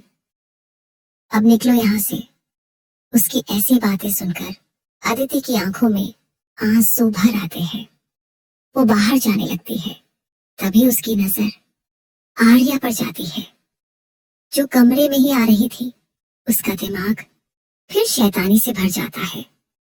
वो सीधा जाकर जोर से रुद्राक्ष से टकरा जाती है। रुद्राक्ष का ध्यान उसकी तरफ नहीं था, इसलिए दोनों बेड पर गिर जाते हैं। आदिति नीचे और रुद्राक्ष उसके ऊपर था। आदिति जानबूझकर अपने हाथों को फिर से उसकी पीठ पर रख लेती है। रुद्राक्ष के इतनी सुनाई हुई बातों का असर भी उस पर नहीं हुआ था। उसी वक्त आर्या कमरे में आती है और दोनों को इस तरह देख दरवाजे पर ही रुक जाती है। उसके चेहरे पर हैरानी भरे एक्सप्रेशन थे, जो आदिति भी देख लेती है और मन ही मन बहुत खुश होती है। तभी उसकी नजर रुद्राक्ष पर जाती है, जो उसे गुस्से से देख रहा था। वो जल्दी से रुद्राक्ष को पीछे करती है और आर्या से बोलती है, तुम यहाँ देखो प्लीज, गलत मत समझना। तुम जैसा सोच रही हो वैसा कुछ भी नहीं है। हम दोनों कुछ नहीं कर रहे हैं, हम बस अच्छे दोस्त हैं। तो मुझ पर नहीं तो अपने पति पर भरोसा करो। तुमने जो देखा वह बस एक छोटा सा एक्सीडेंट था। मैं गलती से रुद्र से टकरा गई और हम दोनों बेड पर गिर गए। वो जानबूझकर ऐसी बातें कर रही थी ताकि दोनों का रिश्ता और भी बिगड़े, और यह बात आर्या भी समझ रही थी। उसे अंदर ही अंदर हंसी आ रही थी। वही रुद्राक्ष आर्या का जवाब सुनना चाहता था।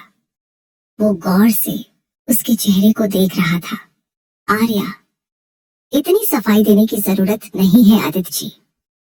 आपका पता नहीं, लेकिन मुझे मेरे पति पर भरोसा है। ये सुनते ही रुद्राक्ष की आंखों में चमक आ जाती है। वो आर्या के पास जाकर अदिति के सामने ही उसे चूम लेता है, जो देख अदिति जलन से अपने लंबे लंबे नेल्स अपनी हथेली में चुभाने लगती है। रुद्राक्ष आर्या से दूर होकर, तुम अभी तक गई नहीं। अदिति जलन से पैर पटकते हुए गुस्से से बाहर चली जाती है। अपने कमरे में आकर सामान इधर उधर पटकने लगती है। लड़ी बिच। आर्या कुछ देर पहले त्रिशा से बोल रही थी कि उसे रुद्र बेबी से प्यार नहीं है, वो मुझे टॉर्चर करता है, और अब देखो कैसे तरफदारी कर रही थी। मुझे आपका तो पता नहीं, पर अपने पति पर पूरा भरोसा है। ये लड़की बहुत शातिर है, पक्का इसका मन रुद्र की प्रॉपर्टी और हॉटनेस देखकर बदल गया है। इससे पहले कि रुद्र उसका दीवाना हो, मैं आर्या को उसकी जिंदगी से निकाल फेंकूंगी। आदिति के जाने के बाद आर्या बाहर जाने लगती है तो रुद्राक्ष उसका हाथ पकड़कर उसे खुद के करीब कर लेता है और उसके कानों में धीरे से बोलता है, तुम आजकल मुझे कुछ ज्यादा नजरअंदाज नहीं करने लगी स्वीट हार्ट। आर्या घबराकर, ऐसा नहीं है। रुद्राक्ष की आवाज तेज हो जाती है, अगर ऐसा नहीं है तो तुम मेरी परमिशन के बगैर बाहर कैसे गई? उसकी पकड़ आर्या की कमर पर कसने लगती है जिससे आर्या सिसक उठती है। आर्या, वो माँ मुझे अपने साथ लेकर गई थी। रुद्राक्ष उसे छोड़ देता है। वो सिर झुकाकर बोलती है, आप कपड़े पहन लीजिए और चलिए, डिनर पर सब आपका वेट कर रहे हैं। रुद्राक्ष बेड पर बैठ जाता है और बोलता है, मेरे हाथों में दर्द हो रहा है स्वीट हार्ट, क्या तुम मुझे कपड़े पहना सकती हो? आर्या हिचकिचाते हुए उसे देखती है। वो जानती थी कि उसके पास आना कहने का ऑप्शन नहीं है, इसलिए वो शर्त उठाकर उसे पहनाने लगती है। उसका ध्यान रुद्राक्ष की हॉट बॉडी पर जा रहा था।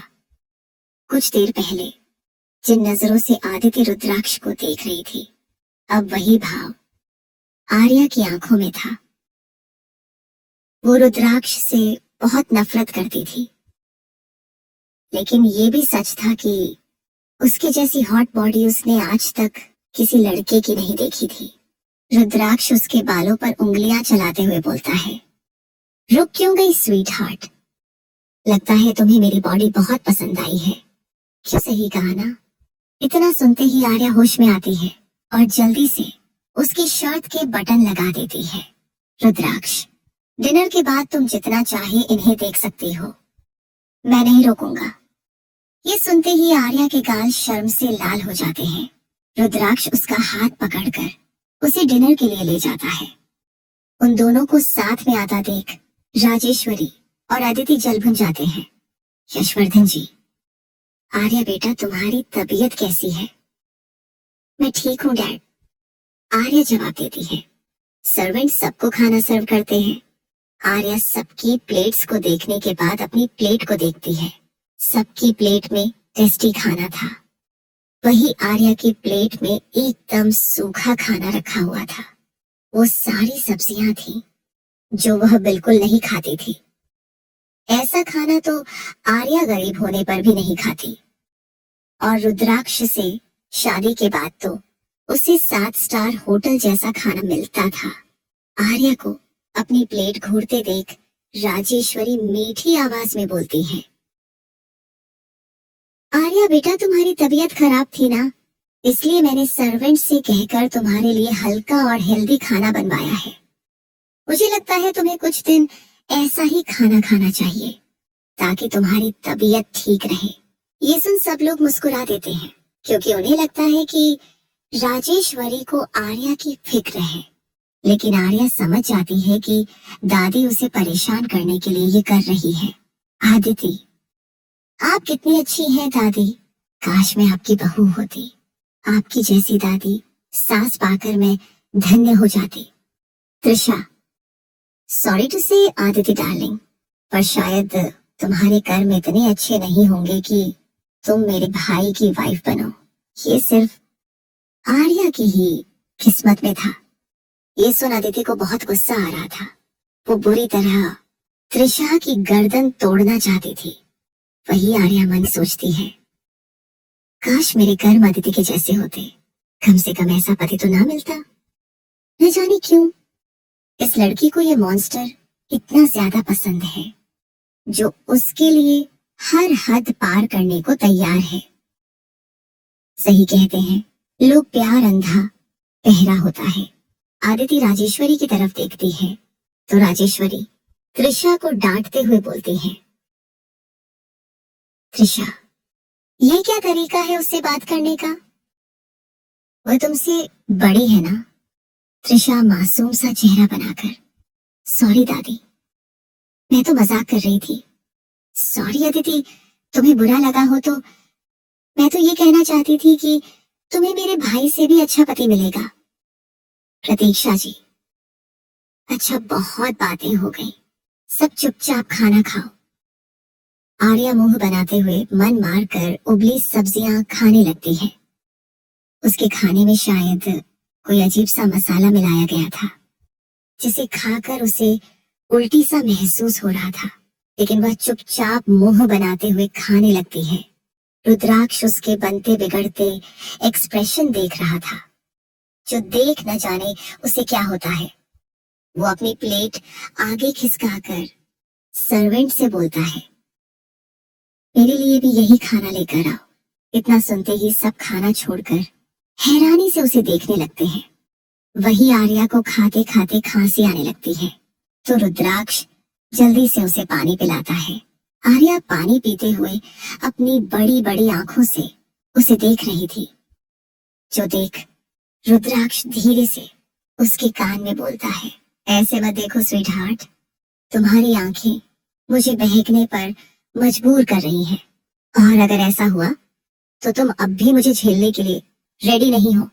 इतना सुनते ही आर्या को दोबारा खांसी आने लगती है। रुद्र संभल कर स्वीट हार्ट, उनकी करीबी अतिथि से तो बर्दाश्त नहीं हो रहा था। वही राजेश्वरी को भी अब अपना डिसीजन गलत लग रहा था। प्रतीक्षा, त्रिशा और यशवर्धन तो अपने बेरहम बेटे का इतना केयरिंग रूप देखकर खुशी से फूले नहीं समा रहे थे। राजेश्वरी, तुम ये खाना क्यों खाओगे? रुद्राक्ष, जब मेरी बीवी ऐसा खाना खा सकती है तो मैं क्यों नहीं दादी? सर्वेंट उसके लिए प्लेट लगाता है। रुद्राक्ष भी वो खाना खाने लगता है जो देख आर्या का दिल भर आता है। वही राजेश्वरी को फिर से आर्या पर ही गुस्सा आता है कि उसकी वजह से उसके प्यारे पोते को ये खाना पड़ रहा है। यशवर्धन, मुझे तो यकीन नहीं होता रहा कि मेरा बेटा किसी की इतनी परवाह कर रहा है। लोग सही कहते हैं, बीवियां अच्छे अच्छों को बदल कर रख देती हैं। रुद्राक्ष आर्या को देखते हुए, क्या सच में? आर्या उसकी तरफ देखते हुए सोचती है, बदली तो मैं हूँ, पहले आजाद थी और अब किसी की गुलाम।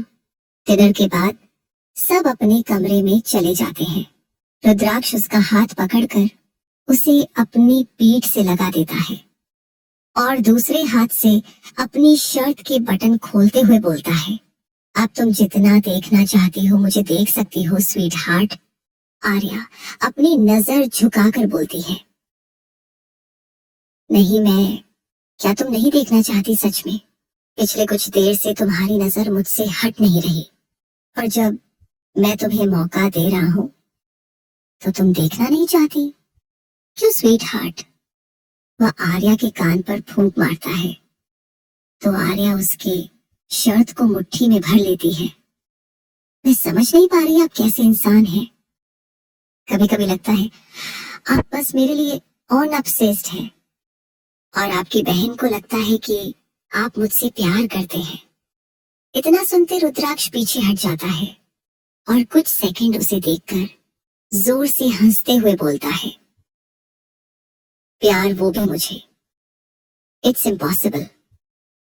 प्यार वो होता है जहां प्रेमी अपनी प्रेमिका के लिए जान भी दे देता है, लेकिन मुझे जान लेना पसंद है। प्यार वो होता है जहां अपने साथी की आंखों में आंसू देख दिल में दर्द होने लगता है। तुम चाहते हो कि तुम उसके सारे दर्द को खुद में समा लो, लेकिन मुझे तुम्हें रोता देख अजीब सी खुशी मिलती है स्वीट हार्ट। प्यार वो होता है जहां आशिक अपनी माशूका के लिए किसी के सामने झुक जाए, लेकिन आरएस बस दूसरों को अपने सामने झुकाना आता है। सही कहा तुमने, तुम बस मेरा ऑब्जेक्शन हो। जिस दिन ये खत्म हुआ उस दिन तुम भी खत्म हुई। उसकी सर्द बातें सुनकर आर्या को अपने अंदर कंपी सी महसूस होती है। रुद्राक्ष का कहा हर एक शब्द उसकी पर्सनालिटी में दिखता था। रुद्राक्ष जैसा बेरहम आदमी कभी किसी के सामने नहीं झुक सकता। वो कभी आर्या की खुशी में खुश नहीं हो सकता, और ना ही कभी उसे आजाद कर सकता है। जब तक आर्या जिंदा है उसे उसका गुलाम बनकर रहना है।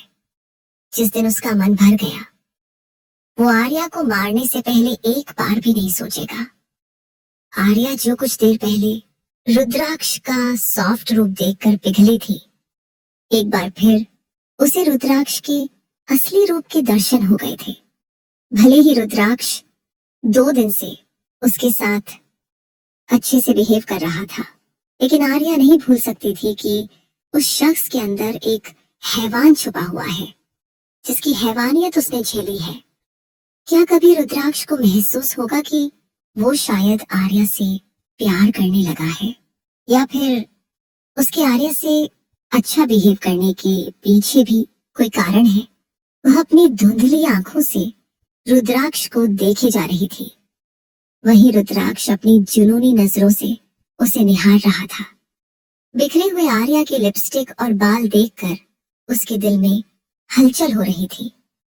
वो दोबारा उसे दीवार से लगा देता है और बिना किसी देरी के उसके होठों पर टूट पड़ता है।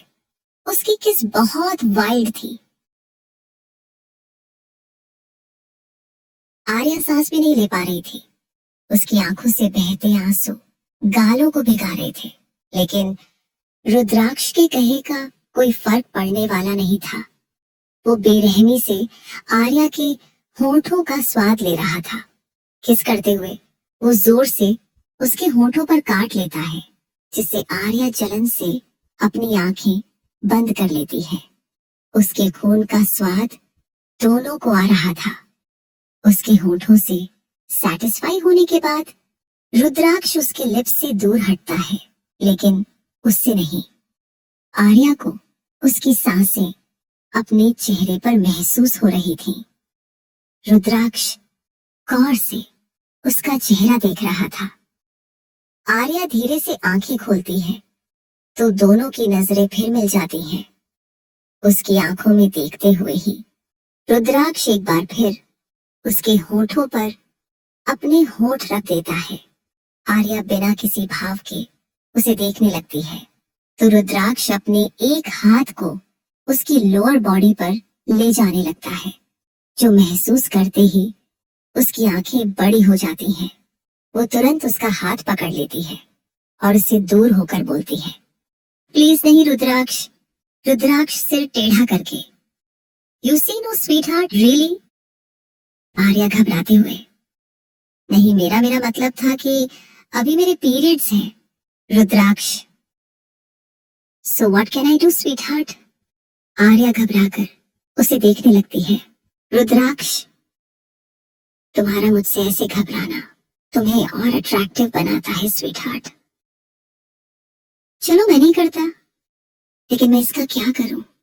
इसे कैसे सेटिस्फाई करूं? वह नीचे इशारा करता है। I need you, sweetheart. I need your body, your touch. Arya को एसी में भी पसीने छूटने लगते हैं। रुद्राक्ष, ठीक है, मैं तुम्हारी बात मानता हूँ, लेकिन तुम्हें भी वह करना पड़ेगा जो मैं बोलता हूँ। वो उसके कान में कुछ बोलता है, जो सुनते ही आर्या की आंखें हैरानी से फैल जाती हैं।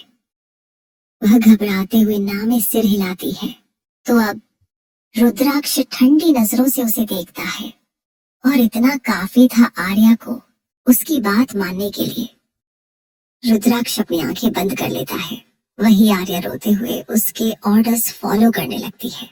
कुछ देर बाद रुद्राक्ष उसे अपनी बाहों में जकड़े सो रहा था। जब भी उसके साथ रुद्राक्ष ऐसा कुछ करता था तो उसके जहन में सिर्फ एक ही सवाल आता था, वो अब तक जिंदा क्यों है? ऐसी जिंदगी जीने से बेहतर है मर जाना। आखिर उसकी क्या गलती थी जो भगवान ने उसे इतनी बड़ी सजा दे रहे हैं? लेकिन इन सवालों के जवाब उसके पास नहीं थे। यही सब सोचते हुए रात की न जाने कब उसे नींद आ जाती है। अगले 3 दिन शांति से बीते थे।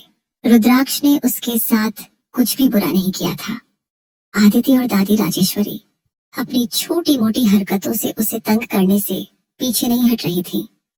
आर्या घबराई हुई अपने कमरे में बैठी थी। पीरियड्स के कारण रुद्राक्ष 6 दिनों से उसके साथ इंटीमेट नहीं हुआ था, जिस वजह से उसकी हेल्थ भी थोड़ी सुधर गई थी। लेकिन अब वह कैसे बचेगी? आज फिर उसे रुद्राक्ष की हैवानियत झेलनी होगी। यही सब सोचते हुए वह डर रही थी। त्रिशा के बुलाने पर वह कमरे से बाहर चली जाती है।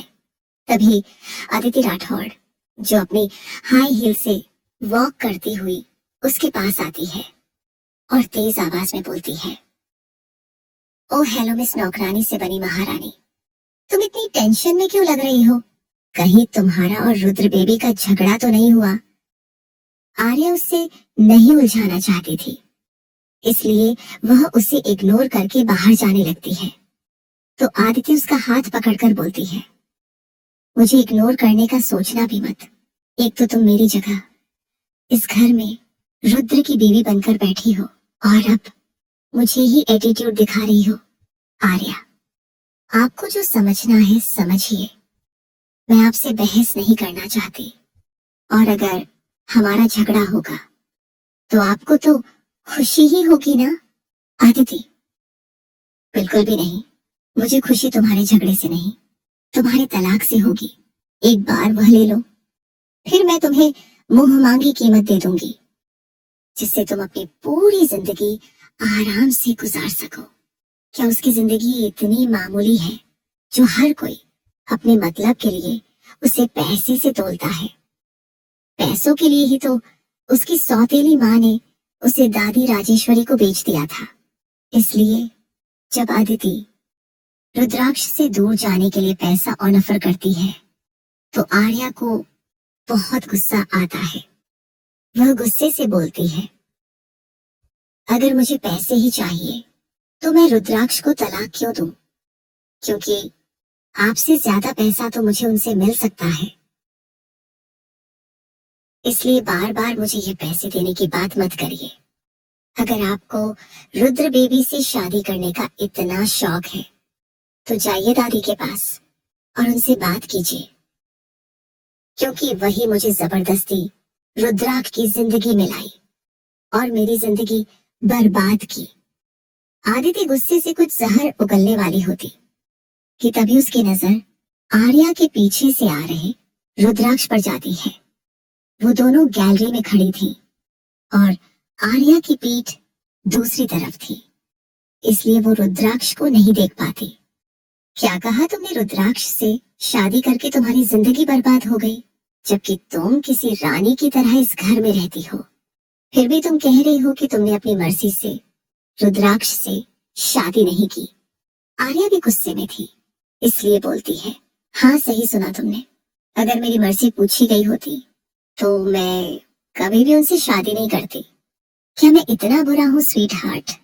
इतना सुनते ही आर्या का सारा गुस्सा हवा हो जाता है और उसकी जगह डर ले लेता है। रुद्राक्ष की ये 4 शब्द सुनकर ही उसकी आत्मा तक कांप गई थी। न जाने रुद्राक्ष ने कितना सुना और अब वो उसके साथ क्या करेगा। वो डरते हुए पीछे पलटती है तो रुद्राक्ष अपनी ठंडी आंखों से उसे घूर रहा था। आदिति आग में घी डालते हुए बोलती है, आर्या, तुम्हें ऐसा नहीं बोलना चाहिए। रुद्र तुम्हारा कितना ध्यान रखता है और बाकी सभी तुमसे कितना प्यार करते हैं। देखो, तुमने रुद्र बेबी को कितना हर्ट कर दिया। आर्या इस लड़की की जान लेना चाहती थी। वो डरते हुए बोलने की कोशिश करती है, मेरा मतलब था कि रुद्राक्ष उसका हाथ पकड़कर बोलता है, हमें कमरे में बात करनी चाहिए। रुद्राक्ष कसकर आर्या का हाथ पकड़कर आगे बढ़ जाता है और फिर रुककर आदिति से बोलता है, मॉम से बोल देना आज हम दोनों डिनर पर नहीं आने वाले। आदिति हाँ में सिर हिलाती है। रुद्राक्ष आर्या को कमरे के अंदर धक्का देता है तो वो फ्लोर पर गिर जाती है। वो कमरे का दरवाजा बंद कर देता है। यह सब देख आदिति के सीने में ठंडक पहुंचती है। वो जल्दी से जाकर उसके दरवाजे पर अपने कान लगा देती है, लेकिन अंदर से आवाज बिल्कुल नहीं सुनाई देती। इसलिए वो दादी यानी राजेश्वरी को खुशखबरी सुनाने के लिए चली जाती है। तभी उसकी नजर रुद्राक्ष के रूम की विंडो पर जाती है। वो थोड़ी सी खुली थी। ये देखकर उसकी आंखों में चमक आ जाती है। रुद्राक्ष कसकर आर्या के बालों को पकड़ते हुए उसका चेहरा ऊपर उठाता है तो आर्या दर्द से सिसक उठती है। ऐसा लग रहा था कि रुद्राक्ष आज उसके बाल उखाड़ ही देगा। क्या बोल रही थी तुम? मुझसे शादी करके तुम्हारी जिंदगी बर्बाद हो गई? टेल मी स्वीट हार्ट, तुम मुझसे शादी नहीं करना चाहती थी तो किससे करना चाहती थी? क्या तुम्हारा कोई बॉयफ्रेंड था? उसका चेहरा गुस्से से लाल था, जबकि आर्या का दर्द से वो सिसकते हुए बोलती है, ना, नहीं, ऐसा नहीं है। मेरा बॉय फ्रेंड नहीं है। तो फिर तुम्हें मेरे साथ रहने में क्या दिक्कत है? क्या मैं तुम्हें पसंद नहीं? रुद्राक्ष की आवाज भारी थी। आर्या जानती थी कि अगर उसने सच बोला तो रुद्राक्ष उसे बुरी सजा देगा, इसलिए वो बोलती है, ऐसा नहीं है। तो क्या तुम मुझे पसंद करती हो स्वीट हार्ट? वो उसकी ठुड्डी सहलाते हुए बोलता है। उसकी आवाज धीमी मगर सख्त थी। आर्या बिना कुछ कहे सिर झुका लेती है। रुद्राक्ष उसके कान के बिल्कुल पास दीवार पर जोर जोर से हाथ पटकते हुए बोलता है। आंसर में आर्या डर से जोर जोर से रोने लगती है। इस वक्त रुद्राक्ष उसे सनकी पागल लग रहा था, जो एक पल ठीक तो दूसरे पल हिंसक हो जाता है। आर्या कुछ बोलने के लिए मुंह खोलती है तो रुद्राक्ष उसका गला पकड़ लेता है और उसके होठों के पास अपने होठ ले जाकर बोलता है, अगर तुमने झूठ बोला तो तुम्हारे लिए अच्छा नहीं होगा। मुझे सच सुनना है। आर्या से और बर्दाश्त नहीं हो रहा था। वह रोते हुए चीखती है, क्या सच बताऊं आपको? नहीं करती मैं आपको पसंद। आपके साथ दम घुटता है मेरा, और ये बात आप अच्छे से जानते हैं।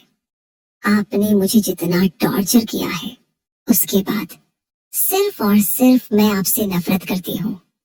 समझे आप, मैंने कभी जानकर एक चींटी नहीं मारी, और आपने मेरे हाथों 2 खून करा दिए। मेरे साथ जबरदस्ती की और ना जाने कैसे कैसे टॉर्चर किया। उसके बाद भी आपको लगता है मैं आपको कभी पसंद करूंगी? मुझे घिन आती है आपसे, आपके होने से, आपकी हर चीज से। वो गुस्से से हाँफने लगती है। आदिति जो ये सब सुन रही थी, उसकी तो आंखें हैरानी से बड़ी हो जाती हैं, लेकिन उनमें एक अजीब सी चमक भी थी। ओह, तो ये बात है।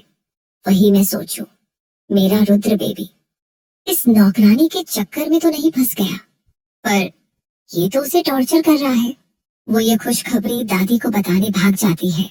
रुद्राक्ष उसके बगल में जमीन पर बैठकर उसे गौर से देखने लगता है और अगले पल जोर से हंसने लगता है, जिसे देख आर्या कंफ्यूज थी। आज आर्या को रुद्राक्ष का बिहेवियर और भी ज्यादा बदला हुआ लग रहा था। क्या कुछ ऐसा था रुद्राक्ष के बारे में जो सबसे छुपा था? इसका जवाब उसे आगे ही मिलने वाला था। रुद्राक्ष, गुस्से में तुम और भी ज्यादा खूबसूरत लगती हो स्वीट हार्ट। मैं बता नहीं सकता। ये शब्द सुनने के लिए मेरे कान तरस गए थे। तुम्हारी आंखों में आंसू देखकर मुझे बहुत सुकून मिलता है। इतना तो किसी का खून करने पर भी नहीं मिलता। तुम्हारी एक चीज मुझे बहुत पसंद है। मेरी इतनी पनिशमेंट झेलने के बाद भी तुम मेरे मुंह पर सच कहने की हिम्मत रखती हो। तुम मुझसे इतना डरती हो, लेकिन ये जो बीच बीच में हिम्मत दिखाती हो वो लाजवाब है, और मैं इसे तोड़ना चाहता हूँ। तुम मुझे और भी अट्रैक्ट करती हो स्वीट हार्ट। आर्या, आप मुझे छोड़ क्यों नहीं देते? Rudraksh, because you are my slave sweetheart. Arya, मैं किसी की गुलाम नहीं हूँ, ना ही मुझ पर आपका नाम लिखा है। रुद्राक्ष, लिखा नहीं है तो लिख जाएगा। मैं हूं ना। इतना सुनते ही आर्या की आंखें दहशत से फैल जाती हैं। रुद्राक्ष मुस्कुराते हुए सीधा खड़ा होता है और अपनी अलमारी से कुछ निकालता है और आर्या के पास ले जाता है, जो देख आर्या कांपते हुए पीछे खिसकने लगती है। ना, ही प्लीज, ये मत करना रुद्राक्ष, ये तो होकर ही रहेगा स्वीट हार्ट। उसकी नजर खिड़की पर जाती है जो थोड़ी सी खुली थी, वह उसे बंद करता है और आर्या के पास जाकर बैठ जाता है। आर्या डर के मारे जोर जोर से रोने लगती है। रुद्राक्ष उसका पल्लू सीने से हटकर ब्लाउज को थोड़ा नीचे खिसकाता है। आर्या उसे पीछे धक्का देने की कोशिश करती है तो रुद्राक्ष उसका हाथ बांध देता है और उसे अपनी बाहों में जकड़ के सीने पर टैटू मशीन से अपना नाम लिखने लगता है, जिससे आर्या बुरी तरह दर्द से तड़पने लगती है। रो रो कर उसकी आंखें और चेहरा लाल हो जाता है और गला भी बैठ जाता है, लेकिन रुद्राक्ष को उस पर दया नहीं आती। दर्द के मारे आर्या की आंखें बंद होने लगती हैं, तो रुद्राक्ष उसका गाल सहलाते हुए बोलता है, तुम्हें बेहोश होने की भी परमिशन नहीं है स्वीट हार्ट, अपना नाम लिख। वो टैटू मशीन साइड में फेंकता है और उसके सीने पर आए ब्लड को लिक्विड और कॉटन की हेल्प से साफ करता है। आर्या का पूरा सीना लाल हो चुका था और उसे पर स्वेलिंग भी आ चुकी थी। रुद्राक्ष मुस्कुराते हुए, परफेक्ट, देखा स्वीट हार्ट, तुम पर मेरा नाम भी लिख गया। ये टैटू मुहर है कि तुम मेरी हो, इसलिए आज के बाद ये मत बोलना, वरना तुम्हारी पूरी बॉडी पर सिर्फ मेरे नाम का ही टैटू होगा। रो रो कर अब शायद आर्या के आंसू भी सूख चुके थे। वो बस जोर जोर से सिसक रही थी। रुद्राक्ष उसके बालों को पागलों की तरह सूंघने लगता है और फिर उसकी गर्दन को चूमने लगता है। वो बहुत ज्यादा हॉर्स था। उसकी बाइट आर्या की गर्दन पर काले नीले निशान बना रहे थे। आर्या दर्द से कराह रही थी। जो सुन उसके बालों में सिर छुपाए रुद्राक्ष मुस्कुराने लगता है। उसकी गर्दन से दूर हटकर वो एक बार फिर उसके होठों पर जोर से काटता है, जिससे एक बार फिर आर्या के होठों के कोने से खून आने लगता है और आर्या दर्द से कराह उठती है। आज रुद्राक्ष उसे किसी कीमत पर छोड़ने वाला नहीं था। वो उसके पैरों में हाथ फेरते हुए साड़ी को घुटनों तक उठाता है और उसकी एक टांग पकड़कर उसे जोर से खींचता है, तो वो पूरा ही जमीन पर ही लेट जाती है और दर्द के कारण अपनी आंखें बंद कर लेती है। उसके अंदर अब उंगली हिलाने की भी हिम्मत नहीं हो रही थी। वो रुद्राक्ष के नीचे बेजान लाश की तरह लेटी रहती है। रुद्राक्ष एक झटके में साड़ी का पल्लू उसके ऊपर से हटा देता है, अपने दांतों के निशान उसके बॉडी पर देने लगता है। उसके होंठ आर्या के सीने पर आ जाते हैं, जहां पर उसने कुछ देर पहले बेरहमी से टैटू बनाया था। जलन के मारे आर्या कांप उठती है। उसकी आंखों के कोनों से टपकते आंसू जमीन पर गिरने लगते हैं। वहीं रुद्राक्ष जी भर के अपने नाम को चूमने लगता है। कुछ ही देर में दोनों के कपड़े कोने में पड़े थे। रुद्राक्ष आर्या के नाजुक से जिस्म पर कहर ढा रहा था। आर्या बेजान सी उसके नीचे थी। कुछ देर बाद खुद सेटिस्फाई होने के बाद रुद्राक्ष आर्या को देखता है, जो बदहवास से उसके नीचे लेटी थी। उसके चेहरे पर आंसुओं के निशान थे और होठों के कोने पर खून जमा था। उसके शरीर पर बने रुद्राक्ष के दांतों के निशान लाल नीले पड़ चुके थे। उसे किसी भी चीज का होश नहीं था। रुद्राक्ष उसे कुछ देर ऐसे ही घूरता है और फिर उसके सीने पर सर रखकर धीरे से बुदबुदाता है। Fuck, why you always look so hot, sweetheart? I can't control myself. You make me crazy. दूसरी तरफ, क्या बात कर रही हो? दादी खुश होकर बोलती है। आदिति, वही बोल रही हूँ जो अपनी आंखों से देखा और कानों से सुना है दादी। दादी, मैं जानती ही थी कि मेरा पोता कभी उस नौकरानी के चंगुल में नहीं फंसेगा। उसका दिल तो तुम्हारी जैसी हाई स्टैंडर्ड की लड़की पर आएगा। ये सुन, अदिति शर्मा जाती है।